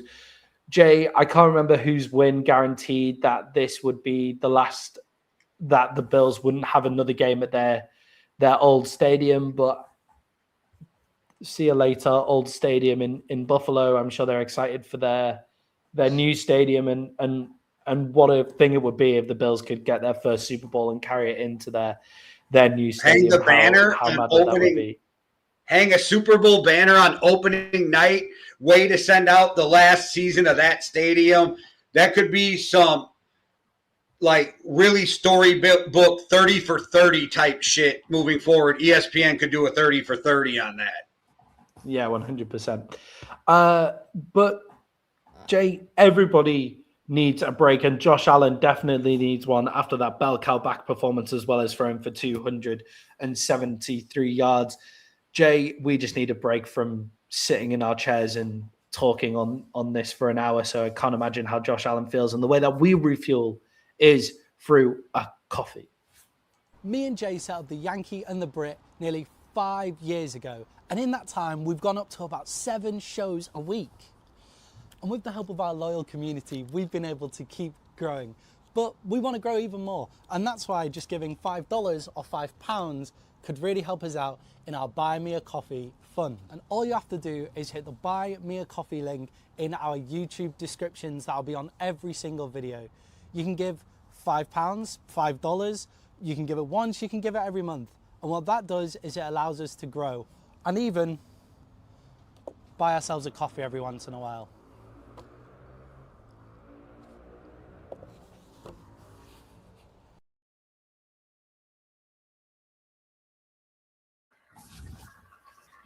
And thank you so much. Sorry, Jay, go on. Oh, no, I was just going to say I was prepping on what I was going to say in case you were still pissing. Yeah, I know. Sorry. Last show I was absolutely busting and I didn't make it back. Damn, these stairs. Jay, just want to say thank you to everybody who's contributed so far. We really, really appreciate it. If you guys want to contribute to the show, the best way to contribute is, of course, by hitting the subscribe button, hitting the like, and sharing, commenting as well, guys. And you can, hit the link in the description below as well. That would massively help us out. Jay, let's continue after the break with our reactions to the wildcard round. Jay, the Philadelphia Eagles played the San Francisco 49ers, and the Philadelphia Eagles went down to the San Francisco 49ers. Damn, that must be really hard. Jay, why does Nick Sirianni still have a job in Philadelphia after that performance? Well, one, because Howie and them don't just make rash decisions. And if you're going to move on from somebody, you have to feel like the person you're bringing in is better. And I honestly think they don't think that Sirianni's the issue. I think they think that the offense and defensive coordinators were the issues. The last time they fixed that, win a Super Bowl. I think they think that it's that, Sirianni's that CEO run the team type of guy. And that if they get him the right coordinators, then things will fix itself. Also, it's a super talented team. And I know a lot of people, and me included, were talking about if they don't like Sirianni. The way it sounds is that team doesn't love Jalen Hurts. But that's kind of too bad when you don't have a different quarterback you can turn to. You're just going to have to suck up the fact you don't like the quarterback. I do think, I know they're saying they're going to fix it with A.J. Brown. I think it's time to move on from A.J. Brown, too, and go get yourself another number one receiver.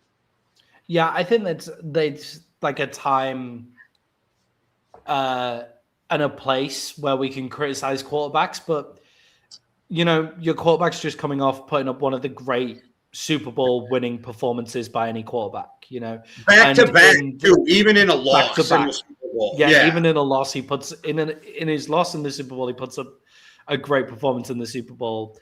In this game, I don't think that Jalen Hurts was the problem. In this one, I think, again, it's just completely stale offensive play calling, which I think Nick Sirianni has to take some blame for. He said he was going to step in and help out on the offense, and he didn't. So there has to be a point where that offensive head coach is able to step in and make the team better in kind of coordinating. If your coordinator is not doing well, there has to be a fix that you have.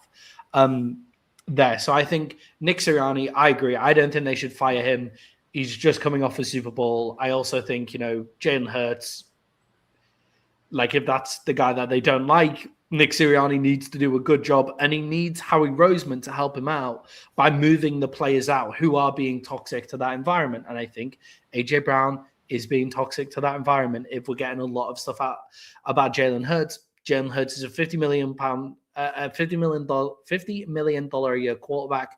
He's won a Super Bowl. He's put together two historic Super Bowl performances as well. So he is really Nick Sirianni needs to be able to gel those guys together, but Howie Roseman has to help him out by taking out the toxic people in the room as well. So I think give Nick Sirianni another year. That makes total sense to me.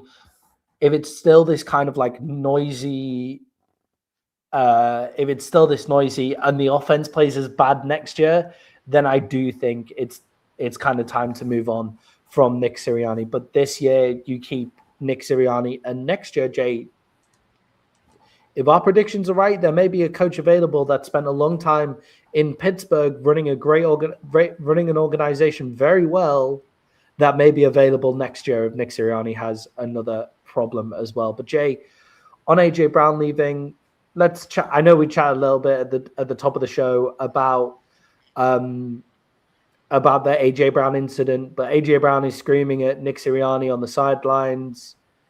What do you make of that? Is that helpful to anybody? Why do you think? Does that make you think to move on from AJ Brown, or do you think it's just a general vibe of toxicity in the building that we move on from AJ Brown? Actually, for me, it's none of that. Why you move on, but I don't think the coach and the player are yelling at each other on the sideline is a problem. I really don't. As long as they have a respect for each other. Do I think A.J. Brown is unhappy there? I do. I think he seems disgruntled at times. But the reason I think you move on is because what we've seen is, one, he's not the fastest guy, and he never has been, and his separation isn't the greatest. It's because he can box you out and he can catch balls. And there is teams that can defend size. It's really hard to defend speed, right? And I think you could get a better number one at this point. I don't think, like I said with DK, I don't think A.J. Brown is a top 10. Now, I said DK top 15, but I don't think A.J. Brown's a top 10 receiver anymore. And I think Smith is a great number two. So I think if you can figure out a way to get it something to move on from A.J. Brown and replace him with a faster number one, I say you do it. But that's not to take a shot at him and say he still can't play and that he's not worth anything. I just think that you're in a division two where you have corners who can defend size, but speed kills them. And we've seen it with A.J. Brown that it's easier to defend size than speed. Yeah, I think with wide receivers like A.J. Brown and DK Metcalf, like I agree with you, the league is getting bigger and bigger and bigger. So at cornerback, you are getting guys who are just bigger and faster and stronger than cornerbacks have ever been before. So like guys like Nick Emenwari coming out of the draft into Seattle are shutting down those huge body wide receivers as well. I think A.J. Brown, I think if he goes to another team where they have a speed option and they have less completely bland play calling, I think the bland play calling goes against guys like A.J. Brown and DK Metcalf. You need some interesting play calling to get those guys open and scheme them open and then get yards after the catch or big body plays and stuff like that as well. And I think the bland stuff doesn't help them. Plus, if the Eagles get rid of him, who knows how much you can get for A.J. Brown, but coming out as a wide receiver in the draft, they can get a guy like Mekhi Lemon if he falls out of USC, if he falls a bit in the first round. They can get guys like Denzel Boston out of Washington as well, like at wide receiver. You've already got Devontae Smith. That's fine. Like you already got Devontae Smith. Go get a rookie at wide receiver on the other side as well. And I agree with you. They can get rid of A.J. Brown now. And I do think I do just think like getting tweets out there like about being unhappy and all of that kind of stuff just brings unnecessary stuff on that I don't think is an entire problem, but it doesn't help when you're also not like completely amazing in the organization as well. Jay, let's just chat a little bit about the offensive struggles just quickly and why the offense was struggling, because Jalen Hurts has got quite a bit of hate, I think, in the media, and I don't think it's necessarily justified. Why did the Eagles struggle offensively against this 49ers defense that isn't great when Saquon Barkley is also rushing for over 100 yards, which he hasn't been? Like Saquon Barkley was having his way with the 49ers defense. What happened to the Eagles offense in that second quarter? There was 3 or 4 times in the group chat where Hitman, who is an Eagles fan for anybody watching, jumps in while we're at commercial. Eagles are about to take the ball, and he literally calls every play they're going to run and then punt. And he fucking was right like 3 times. Yeah. Like, that's the problem. When your fan base can text in a group chat exactly what you're going to do before you even get back from commercial, there is a problem. Yeah, and no matter who you're playing against, that's going to be an issue. But when Rob Saleh is the defensive coordinator on the other side of the ball, you're going to be screwed. Like, Rob Saleh could have taken a college team and coached them well enough to be like to go if he knows exactly what you're going to call. Like, if he knows exactly what you'll call, the Jimmies and the Joes obviously do matter, but they don't matter that much when you can just put 3 Jimmies in one place because your Joes are so predictable, you know? Like, he had 3 guys there to tackle on every single play because he knew what was going to happen. Like, Robert Saleh was just looking at it and just went, yeah, I'm just going to, it doesn't matter how much better they are than me. I'm just going to put them here.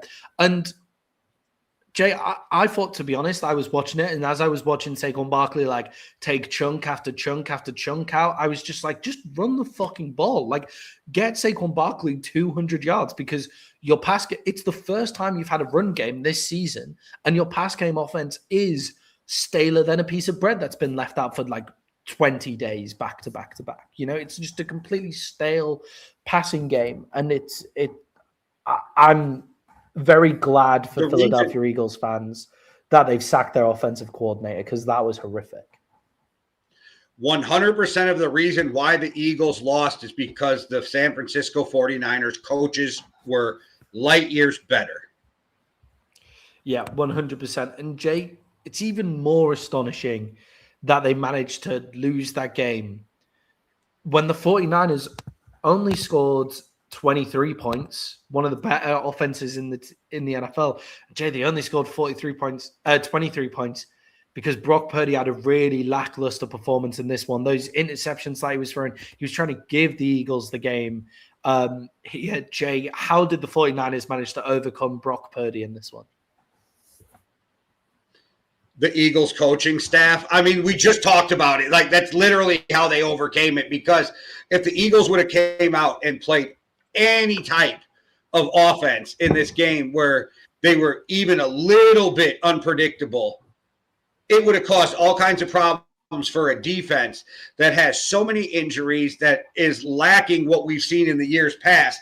And the only reason this defense has been even somewhat good enough to help them through the playoffs is Robert Saleh. It is literally Robert Saleh. And Eric Kendricks, I know he's old, but man, has he really helped get people in the right places and shit. The Cowboys really missed him this year. If the Cowboys had Eric Kendricks in that team, they might have made the playoffs just by having a better tackler at linebacker, to be honest. Tackler, and he gets you in the right position. Yeah, exactly. Like, having that leader, it would have been really helpful at the linebacker position. They wouldn't have got torn apart by guys like Jahmyr Gibbs just completely destroying the linebacker position. I thought Eric Kendricks popped off the screen actually for the 49ers. I picked up on that as well. I wonder if he popped off the screen because, he's a former Viking and a former Cowboy. I wonder if that was it. But, when the 49ers are missing so many pieces, yeah. Even the last game of the season, though, I forget who gets injured and he comes in. You saw a difference in that defense. You saw a difference. And I'm not even saying he's a better player at this point in his career, but he's a sure tackler, and you're never going to confuse him. And he's going to make sure everybody around him is doing the right thing. And I think that leadership that you were just talking about is a big part of NFL football. Yeah, and I think, the Bobby, he's, Bobby Wagner with the Commanders, yes. Okay, the one time he's not in the right position, he's fucked. The one time he's not in the right position, he's never getting to the right position. It's not like, Fred Warner might make a bad call every now and again, but he makes it to the gap anyway, right? Right.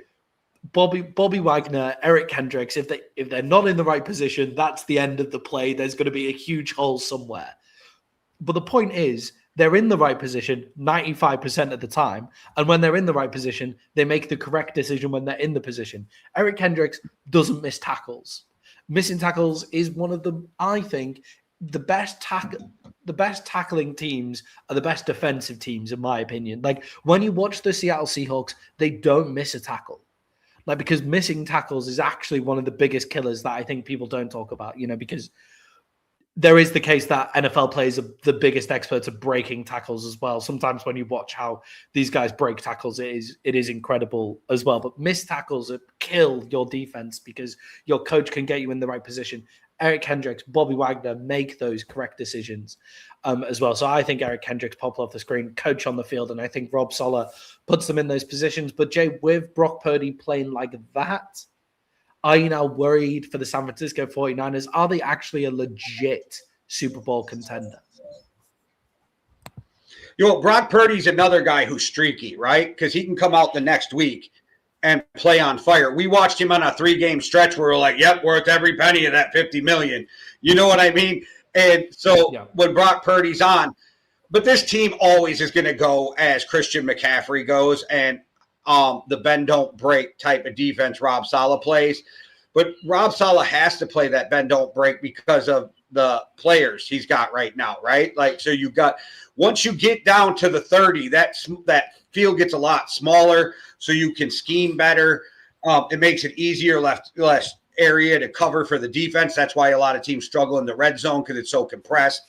But that's when the 49ers defense is at its best. But Brock Purdy's going to do Brock Purdy shit at times, right? And the 49ers already know this, and they have to overcome it when he's having these type of games. You just hope that they're not in the playoffs or they're not back-to-back. But again, they're going to go as Christian McCaffrey goes. Yeah, I think with Purdy, that's 2 bad games in a row. That's one against the Seahawks in the final game of the season and one against the Eagles.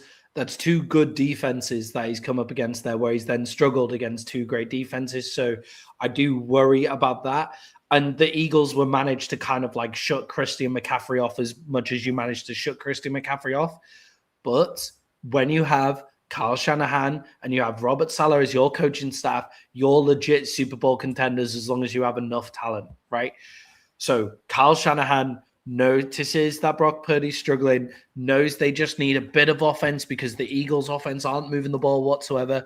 And the play that he calls, some mad reverse, like jet sweep reverse throw down the line from Jawan Jennings that just comes out and it's just like, okay, like, Kyle, what the fuck is that? You know, like, that is filth.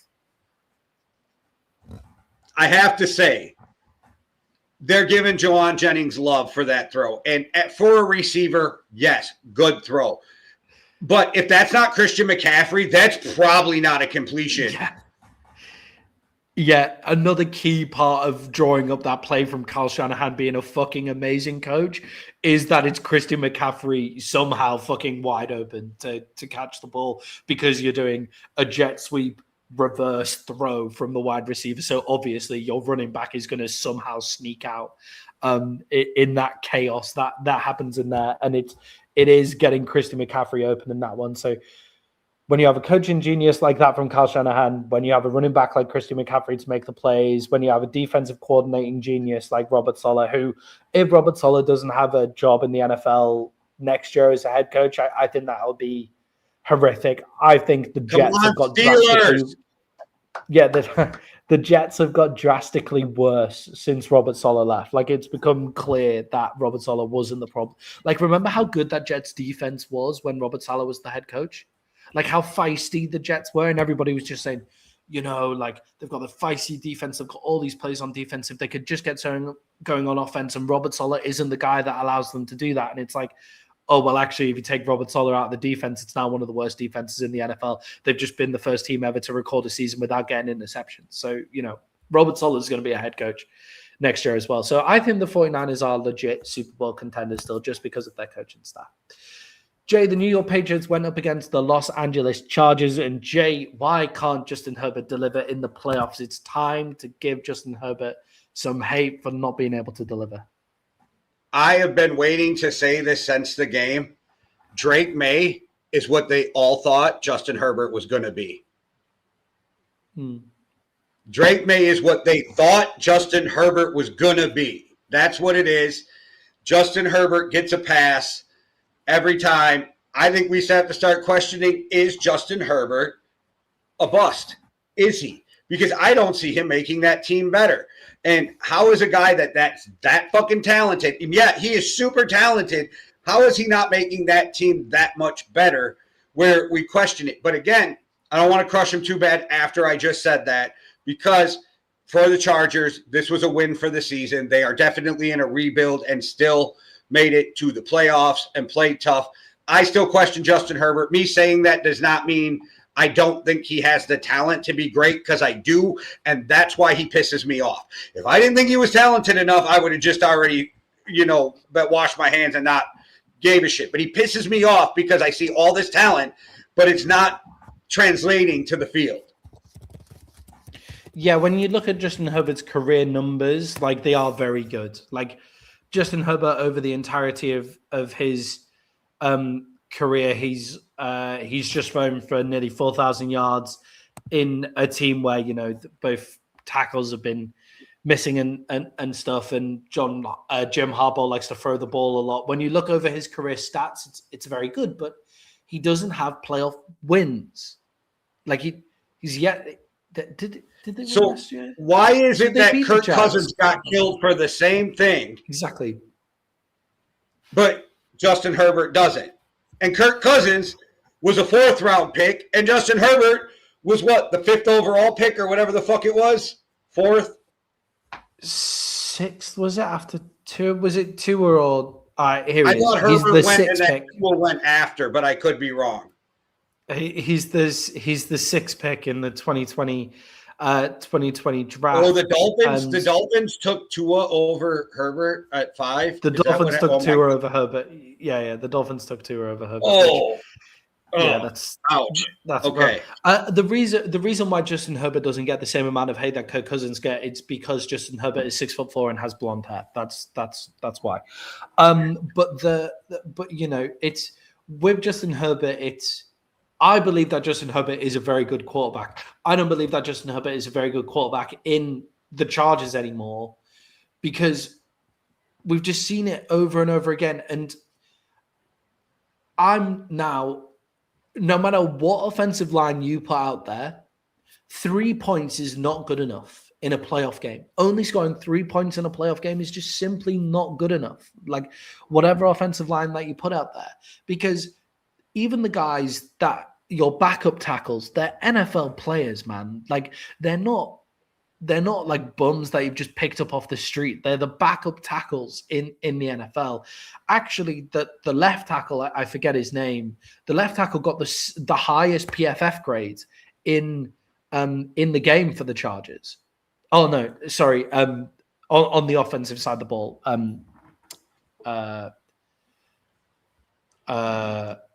Anyway, I can't remember the name of the guy who got the highest PFF grade. Adafe Owe. There you go. But yeah, I was forgetting his first name. Adafe Owe got a 90 PFF grade, but the left tackle for the Chargers got a 77 PFF grade, which was the highest on the offensive side of the ball. It was actually the second highest on the offensive side of the ball in the game, because the Patriots only scored 16 points as well. So it's not like the offensive line was a complete bust. So yes, you can keep blaming it on the offensive line all that you want, but when you've got a $50 million quarterback back there, they need to work it out at some point. And Justin Herbert's been in the league long enough to be able to come out and work it out, and just hasn't been able to work it out in a playoff game. Yeah, so yes, I agree. We need to start to see Justin Herbert delivering, but a win for the Chargers overall. When they get Joe Alt back and they have Slater on the other side, they really will have one of the best offensive lines in the league, and then they just can't say anything about offensive line ever again if those guys stay healthy. Jay, on the other side of the ball, the Patriots, they come out with a win. Drake May gets his first playoff win. They only got and scored 19 points, but we've seen the reappearance of Ramondre Stevenson in this team, and they now have a two-headed running game in the backfield. How dangerous are the Patriots with Ramondre Stevenson back there running the show? Big in the receiving game in this one. Yeah, I think that tight ends, running backs make a quarterback's life a lot easier, and you've seen it all year. They have done a great job of relying on this running back room and this tight end room to help Drake May develop. We've seen Drake May get better. I think Josh McDaniels has done a great job with Drake May. I think a lot of credit has to go to this whole organization for moving on from Mayo, because that's a big move to bring in Vrabel. It changed the whole culture. You got the right GM, the right quarterback. I love what they're doing, and I thought they were going to make strides, but I didn't see this. I legitimately think there's a couple teams that are legitimate contenders in the AFC right now, and they are one of them. Yeah, and with Drake May playing so well in that backfield, you know, Drake May threw for 268 yards. He only had 17 completions. He has a huge average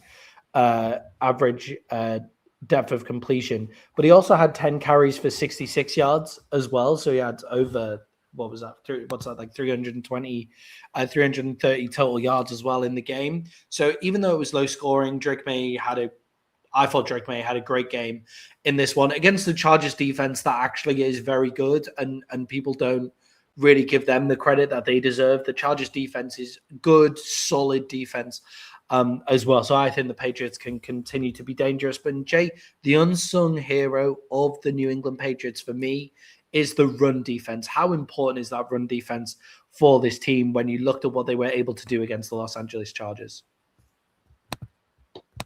Yeah, that defense is top notch with Vrabel. I'm not saying they're one of the top 5 defenses, but they're right in that second tier at the top of it that you were talking about. Vrabel is just making them better.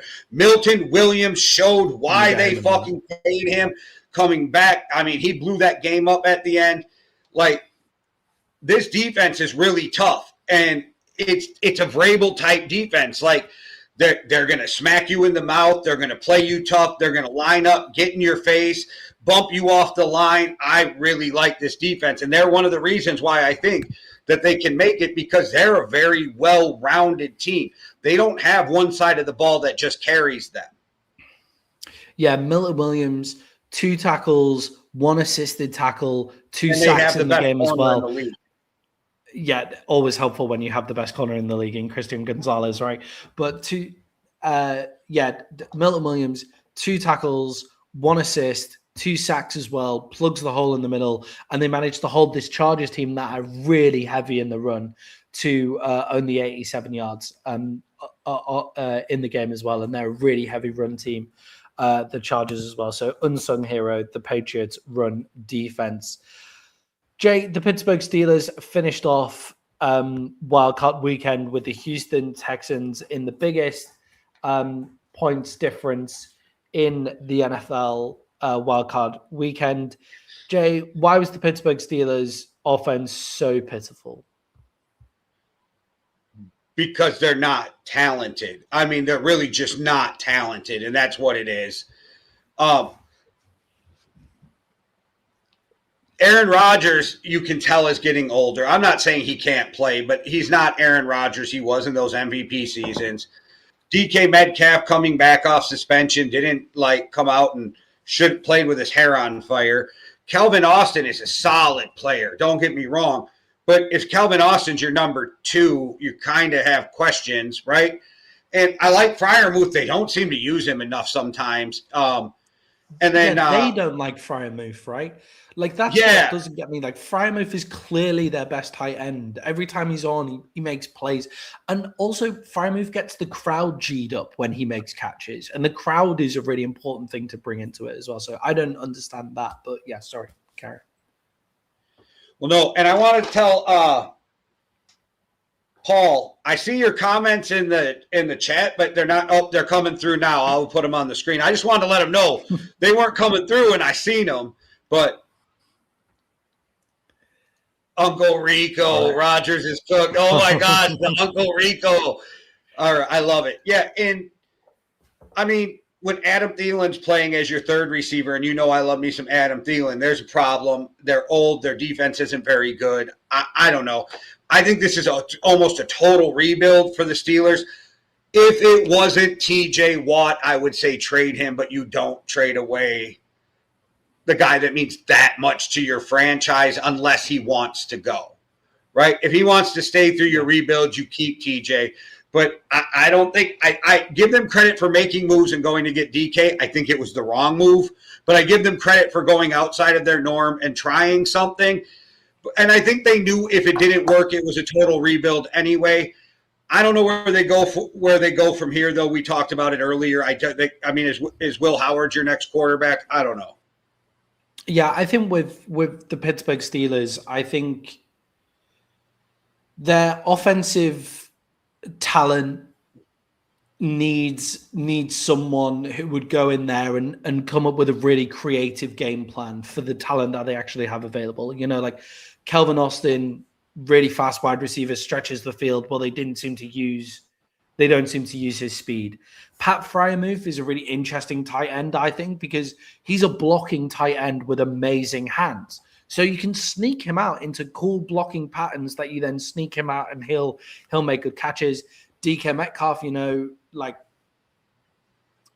coming to the end of the peak of his powers, but gets a lot of yards after the catch if you can get him into open positions, can really go up there and make those big one-on-one catches. Still doesn't get a lot of separation. But then their running back room, it's Jalen Warren and Kenneth Gainwell. When you have those two running backs, I expect a more creative running game then. Run it up the middle, Steelers football, run it up the middle. Start with both of them in the backfield and have reverses, flips, all of that kind of stuff. Like Aaron Rodgers can create and get the ball out of his hands in under 2 seconds. When the Steelers offense at the start of the season was playing quite well, Aaron Rodgers was getting the ball out of his hands in around 2 seconds. And you could do that with Gainwell and Warren and stuff like that as well. So I think Mike Tomlin almost was hampering them from having a really creative offensive game plan. Do you think it might have been Rodgers hampering them because he doesn't like motion? He doesn't like complexity. He wants it to be that simple West Coast offense, get up there. And the West Coast offense has evolved so much that he still wants it to be the old Mike Holmgren West Coast offense that Mike McCarthy ran early days in the Packers, right? He got mad at McCarthy as he was evolving that offense in Green Bay. He didn't like LaFleur to mess with it. So it makes me, they bring in Hackett in New York just so they can run that same offense. It makes me wonder if Aaron Rodgers hampered them. And when we talked about it, besides it being J.J. McCarthy needing to see what he had, when they talked about him coming to Minnesota, that was my big gripe. Is like, he's not going to want to run Kevin O'Connell's offense. He's going to want to do that basic ass shit. So it makes me wonder if that had something to do with Aaron Rodgers being there also. Yeah, so you've got like two guys in there that just don't want this really expansive game plan, and the Steelers just didn't run it. But the other side of this is, Jay, they did come against probably the best defense in the league. When you look at the Houston Texans, at least the best defense still in the playoffs as well, the Houston Texans defense absolutely demolished them when they came out. Jay, how far can the Texans defense carry CJ Stroud if he continues to play like this? Because there has to be some questions asked about CJ Stroud now as well. Like, we can blame it on the offensive line a little bit, but some of those interceptions were ugly. Those fumbles were coming off him trying to do too much. When the offensive line isn't giving you that time, you had 2 fumbles and 1 interception as well, I believe, in this game. So can the Texans defense carry, and can CJ Stroud improve his game? So CJ Stroud does not have to be electric for them to win most games. He just has to not turn the ball over, make good decisions, that type of thing. This defense is electric. I mean, you got Will Anderson, you got Danielle Hunter coming off the edges, you got D tackles pushing the front of the pocket, you got Stingley, who people were like, you can't take him over Sauce Gardner. Really? Because it seems like they made the right decision. You got Matt Burke and DeMeco Ryan creating a defense that – and what's so impressive, they're not that exotic. They just line up and like, we're better than you, good luck. And that's what's really impressive about them too.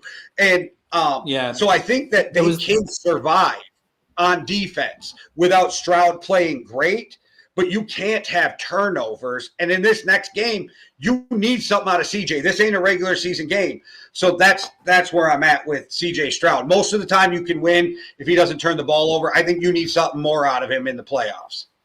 Yeah, with CJ, it's like with CJ Stroud, it's like you understand that the offensive line is shocking in a lot of places, and that's fine. But you just throw the ball away. Like that's what you need to do. Like the Houston Texans are getting the big plays. Like, yeah, take the sack even. The Houston Texans are actually getting some pretty big plays out their offense if they block it all up. They keep on taking negative plays. CJ Stroud can't keep having the negative plays over and over again.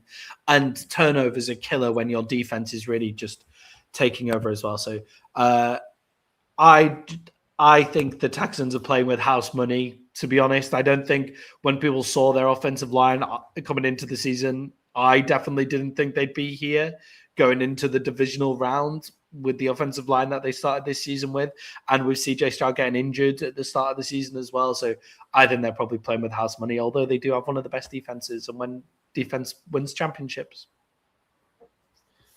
Yeah, it's going to be a fun weekend in the divisional round. Yeah, and let's move on to that divisional round. So our divisional round previews, guys, where we preview all the divisional rounds and we give you our best bets on. We give you our bets for the divisional round. There's only 4 games, so there's no point giving the best bets. We'll just give you the bets, right? So the Denver Broncos are at home to the Buffalo Bills. The Denver Broncos are 1.5-point favorites. Jay, will the bye week have helped or hindered the Denver Broncos? I think it helps them because your defense doesn't get affected as much by a bye week, and they're not an offensive juggernaut by any means. Also, you got to remember Bo Nix is a guy who played a lot of postseason college games, and there is big weights between those games. So I think it'll affect these guys who go into these college playoffs now. I think these buys are going to help them and not hurt them in ways that we had seen it hurt in the past because they're used to bigger gaps between games.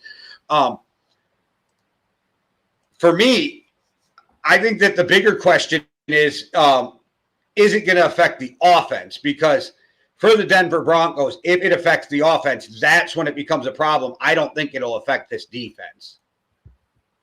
Yeah, I definitely don't think it affects the defense whatsoever. The defense can kind of only get helped, really. I think maybe it affects them in things like the study room. I wonder if they decided to prepare for the Bills and the Jags already. Like they've had a bye week where they spent half of it preparing for the Jags and half of it preparing for the Bills. So they've been able to do that and not just focus on the one team already. So I think the defense will be totally fine.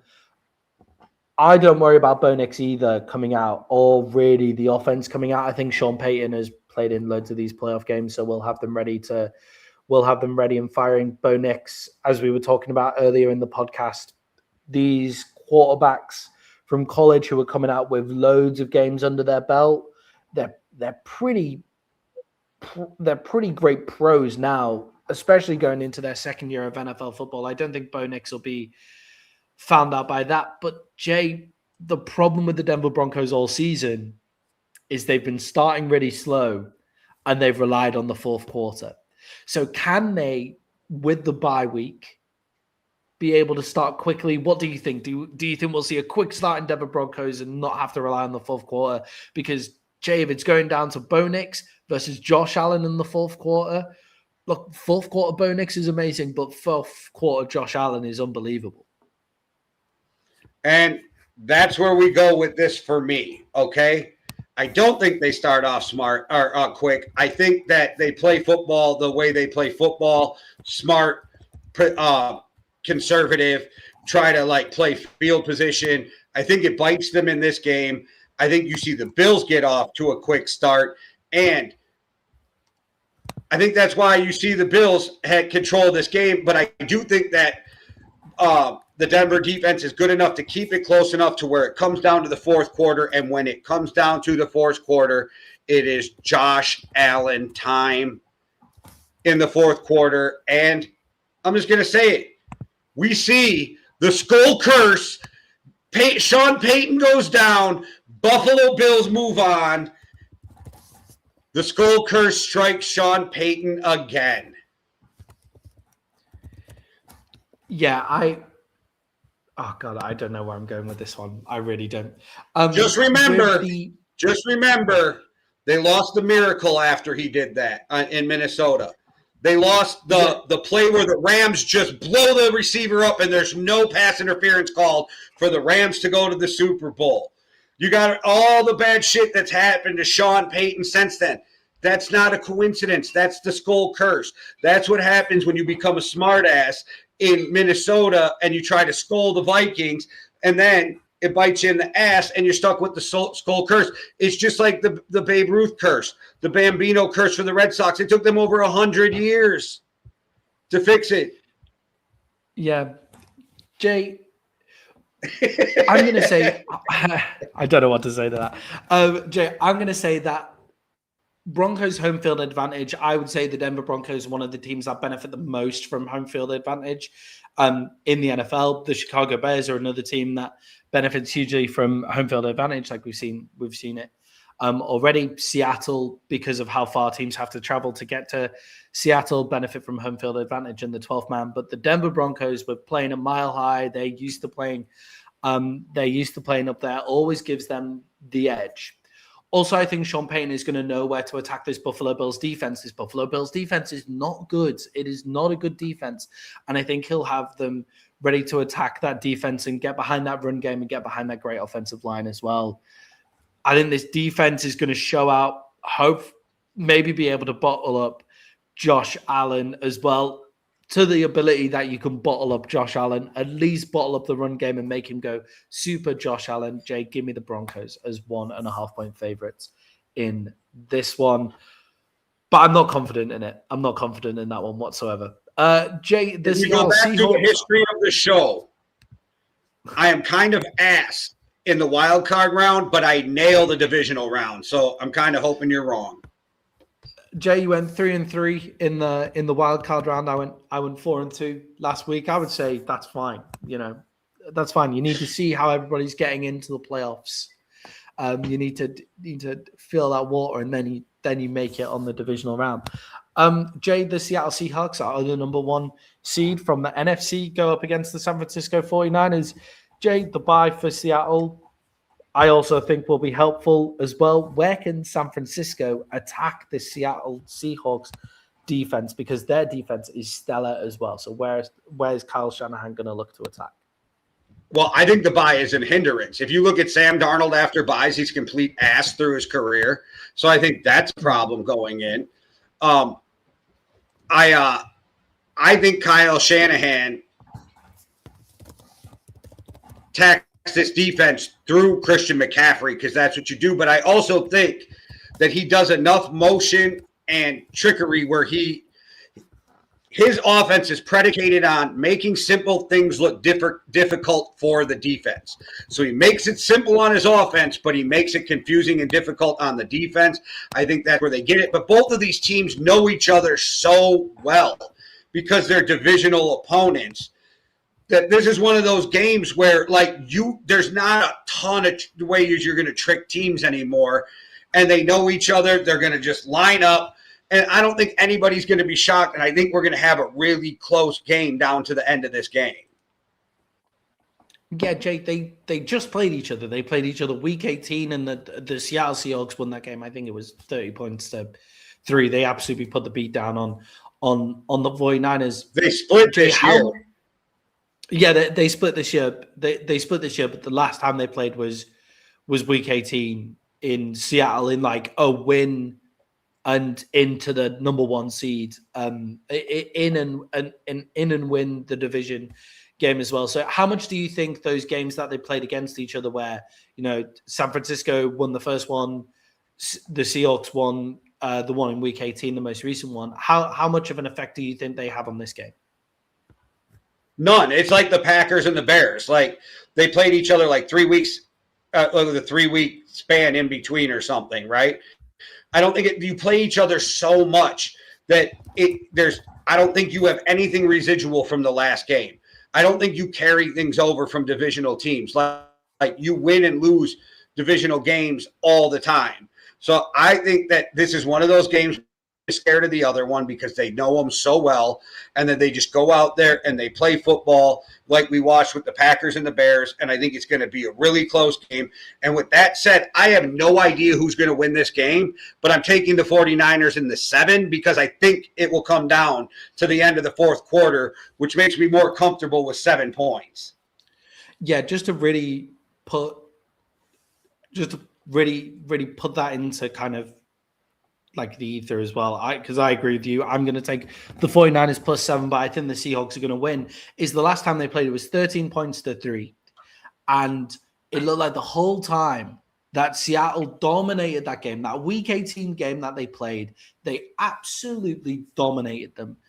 And were only able to score 13 points. And I'm not entirely sure how. I remember us coming on the show and just going, I don't know how Robert Saleh's done that, because the Seahawks ran the ball completely freely, ran it up and down the field like nobody's business. Kenneth Walker had 97 yards in that game. Sam Darnold, See, I think that's the key to this game right there. What you just said, Sam Darnold. Sam Darnold is the key to this game. Yeah, Sam Darnold threw for 200 yards, 20 completions off 26 attempts. You know, I know 200 yards isn't loads, but 20 completions, 26 attempts. You know, they would bite out of the Seahawks. They were bites out of the 49ers this entire time. And Jay, where I do think this difference is them playing each other already. I think Sam Darnold has played them. He's beat them in the game that mattered the most, showing that he could cope with the pressure. And can Brock Purdy do the same thing? Can Brock Purdy say the same thing, saying that he was able to cope with that pressure? No, he only scored 3 points, threw one interception as well. So Sam Darnold, I think, has a bit of a mental upper hand here. I'm leaving. Why? What's the farthest Brock Purdy went into the playoffs? No. Just what's the farthest Brock Purdy's ever went in the playoffs? No. What's the farthest Brock Purdy's ever went into the playoffs? The NFC Championship game, right? Or did he? They play the Super Bowl. They played the Super Bowl, right? No, they made the Super Bowl, right? Yeah. So, yeah, the Super Bowl. Yeah. I'm just saying, like, I don't think Brock Purdy's going to be bothered by it. I don't think that's a thing, and I think he's proved he can play in the biggest games. I think our thing is, again, Brock Purdy's streaky, and I'll give you that. And I'm not going to say that Brock Purdy's going to come light on fire, but I don't think that there's an edge with Sam Darnold having just beat them over Brock Purdy, who's played in the biggest games in the NFL. Like, that's just kind of my argument. Like, I don't know. I don't know why you just made me feel like I had to defend Brock Purdy all of a sudden. I think the Sam Darnold can't cope with pressure thing is overtaken by the fact he's already beaten the team 3 weeks ago in a game where it was a big game. It wasn't like it was just any normal regular season game. It was final regular season game of the season with the monkey on the back from the season before with the Vikings, where he did choke, coming out and winning the Fred Warner said he's playing against this team as well, which I think Fred Warner said he's playing. That which will be big as well. Jay, I think the Seahawks are going to win, but I think it's good to bet that I'll be within 7. I was surprised when I saw the spread was 7 in this one, so give me the Seahawks in that one as well. I don't think Fred Warner's going to play, but he said he's gonna. But I don't think Shanahan lets him. Why wouldn't Shanahan let him? Because they just opened his window and Shanahan said, no, he's not playing. And then Fred Warner comes out and says, I'm playing. I don't think Shanahan's going to let him. I don't think they're going to let him play. Yeah, I don't think they'll let him play, considering he's definitely still hurt. And like, he's clearly hard. I think he'll play in this, and they would like him for next season. And I think if they make the Super Bowl, he'll play. But I don't think he'll play unless because his window's open, so they get him another 3 weeks. Then so I could see that, but I don't think he's playing this week. Yeah, it sounds like he's not far off, but he's still way too hurt for his window just to have been opened as well. Jay, the New England Patriots are 3-point favorites against the Houston Texans. Jay, how will Drake May continue to impress taking on this Houston Texans defense? Because this defense is unbelievable. This is what I think will happen and will impress me. I think Drake May will make the right decisions while under pressure. And I think if you have a quarterback who makes the right decisions under pressure, it gives you a real chance to win a game, even up against these great defenses.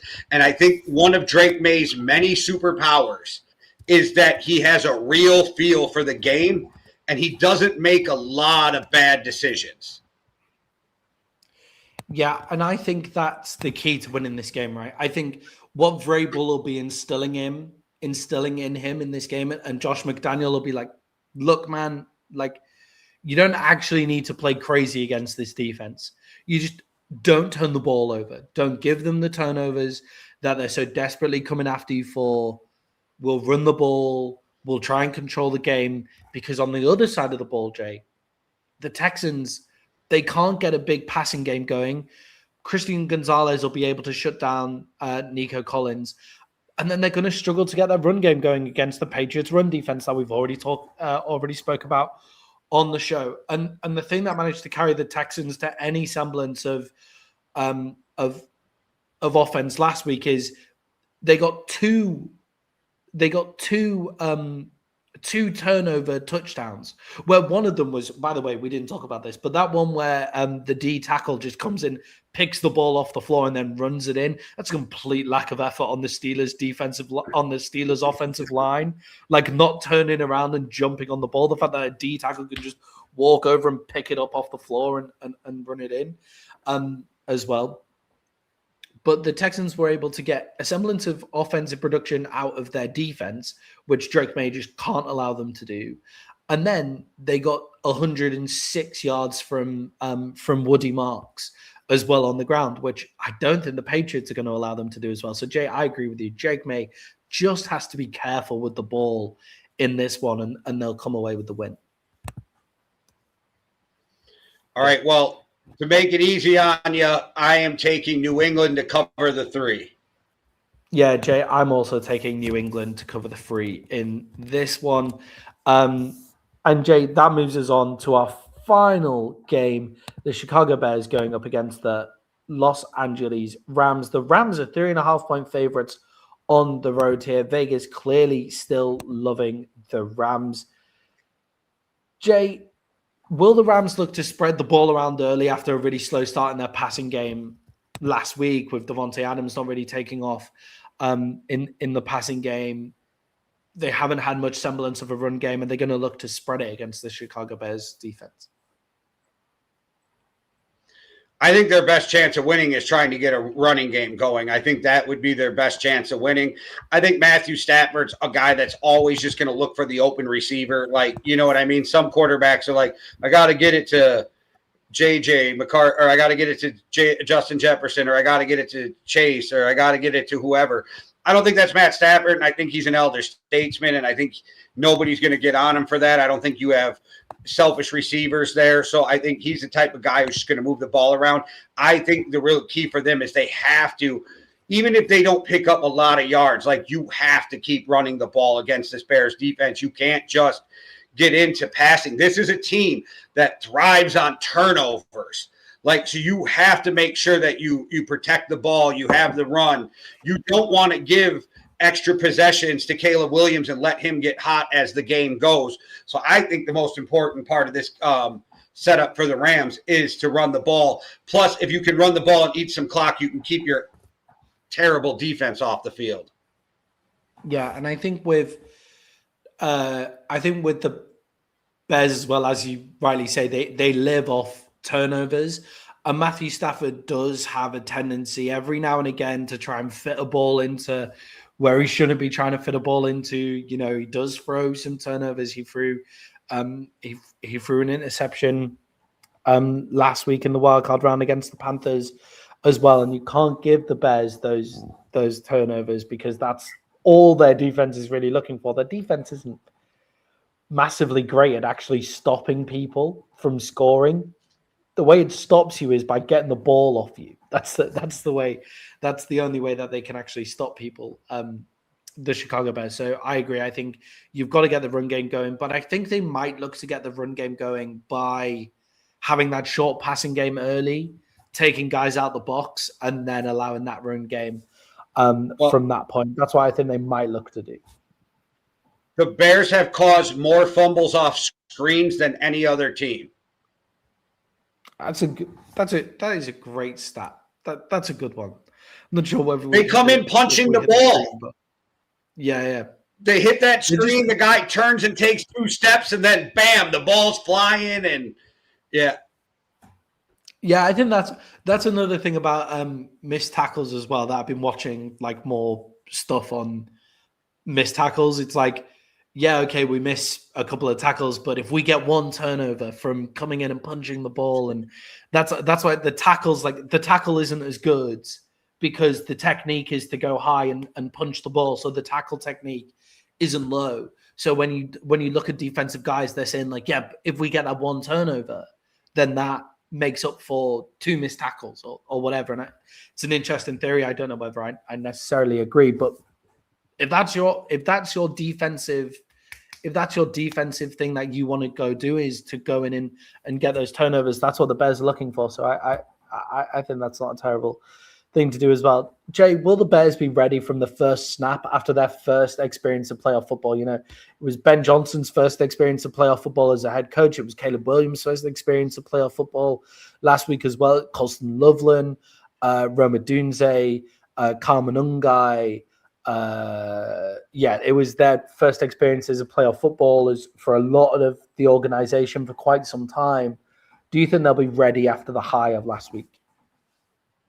I do, and the reason I do is because even though they went on that winning streak, it felt like they were a team who were playing like they had their back up against the wall all season, right? Like it felt like they were the underdog in every game and still figured out how to win.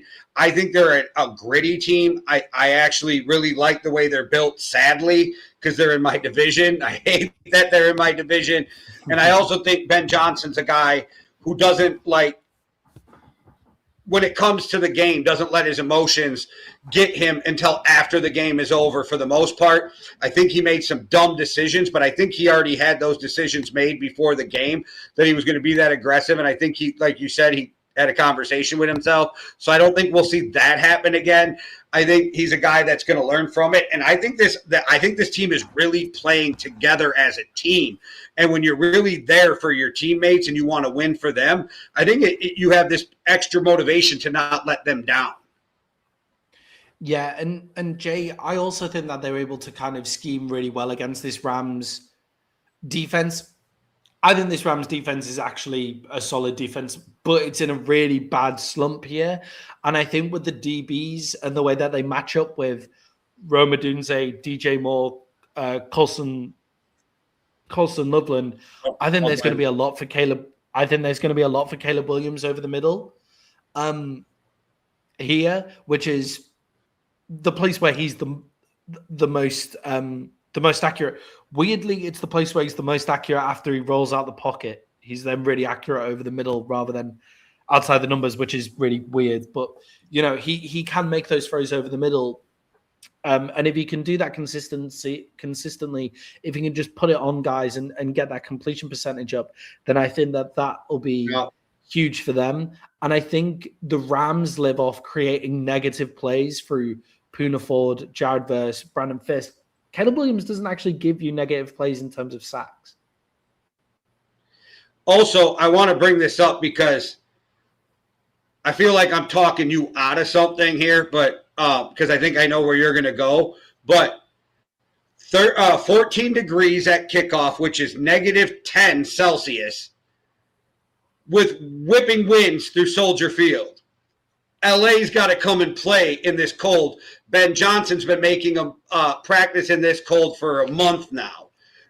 I don't know if you think that matters. I think it matters. I walked outside. It was 16 degrees today to go to work, and I was like, fuck this, and why do I live somewhere where my face hurts?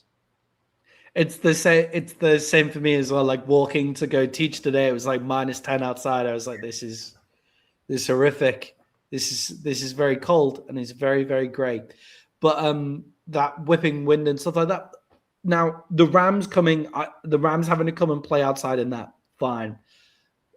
Puka Nacua is hard as fucking nails, so I don't think it'll affect him. Devontae Adams played in Green Bay for most of his career. Matthew Stafford has one of the strongest arms in the NFL and is an ex-Detroit line. I know the Detroit Lions play inside, so he didn't actually play much football outside, but you know, like the arm strength is what's tested in those weathers. But Jay, I think that weather and the reason why Soldier Field has been a fortress for the Chicago Bears is a lot about the weather and a lot about it being in the Windy City. We saw it affecting Brandon McManus's kicking. You know, Carlos Santos missed one kick, but put the rest of them down the middle, considering the wind and all of that kind of stuff as well. So, Jay, this might surprise you. I've been picking the Chicago Bears all year whenever they're an underdog. They're an underdog in this one by 3.5 points. So give me the Chicago Bears in this one at home. I'm taking the Chicago Bears, and I think they'll win. I actually do think they win this game as well. So the only game we disagree on then is Denver and Buffalo. Clearly, the game that we disagree on is Denver and Buffalo. We're both taking the Bears in that one as well. Do you think the Bears will win outright, or do you think it's just... No, I think they win outright, and I Yeah, I think it'll be another fourth quarter fucking game where they figure out how to do it. And I just think the Bears are going to make their way to the NFC Championship game. And according to I don't know who's going to win that Seattle game, but wouldn't it be crazy if the Bears get to host the NFC Championship game in Soldier Field? Yeah, that would be fun. That would be fun to see, especially with all the talk. Can you imagine? Can you imagine Detroit fans having their heart ripped out of their chest if Ben Johnson takes the Bears to the Super Bowl in his first year as the coach of the Bears? Yeah. Obviously, I don't like to look at other people's hard times apart from obviously the Philadelphia Eagles, but that's got to be rough for the I do because they're in my division. In that. Yeah. Hey, you're totally allowed. 100% allowed. It's got to be rough for the Detroit Lion fans as well to watch your head coach go to your best coach go to your rivals. Right, Jay, we're going to finish off with to bet or not to bet. Jay, the Broncos are 1.5 point favorites against the Buffalo Bills. To bet or not to bet? To me, this is my bet of the week. Take Buffalo, lock it in. Buffalo wins this game.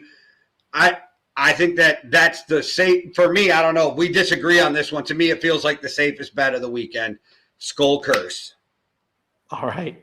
Jay, to bet or not to bet, the Seattle Seahawks are 7 point favorites against the San Francisco 49ers.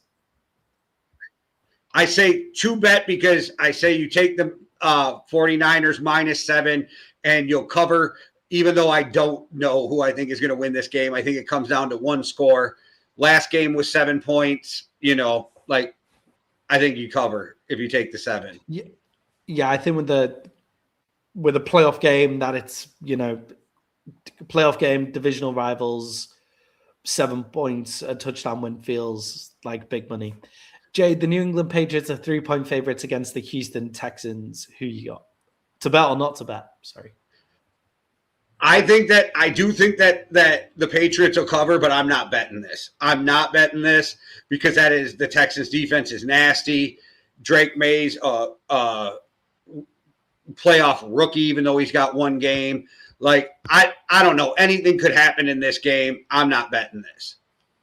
And finally, Jay, the Bears are going up against the Rams. The Rams are 3.5 point favorites on the road. To bet or not to bet? Stay the fuck away from this game. The Rams could win this by 10. The Bears could win this by 10. Stay away from this game. Yeah, I agree with you on that one. All right, guys. Thank you so much for tuning into the show. It's been a long one, so if you've been with us the whole time, if you're just dropping in, then thank you so much. Remember to like and subscribe. And if you can, then feel free to buy us a coffee. Really appreciate it. We'll be back to you next week with reactions on what I'm sure will be an amazing divisional round. And Jay, send us out like you always do.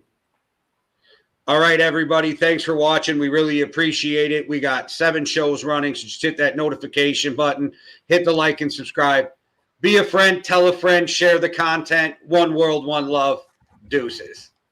Cheerio.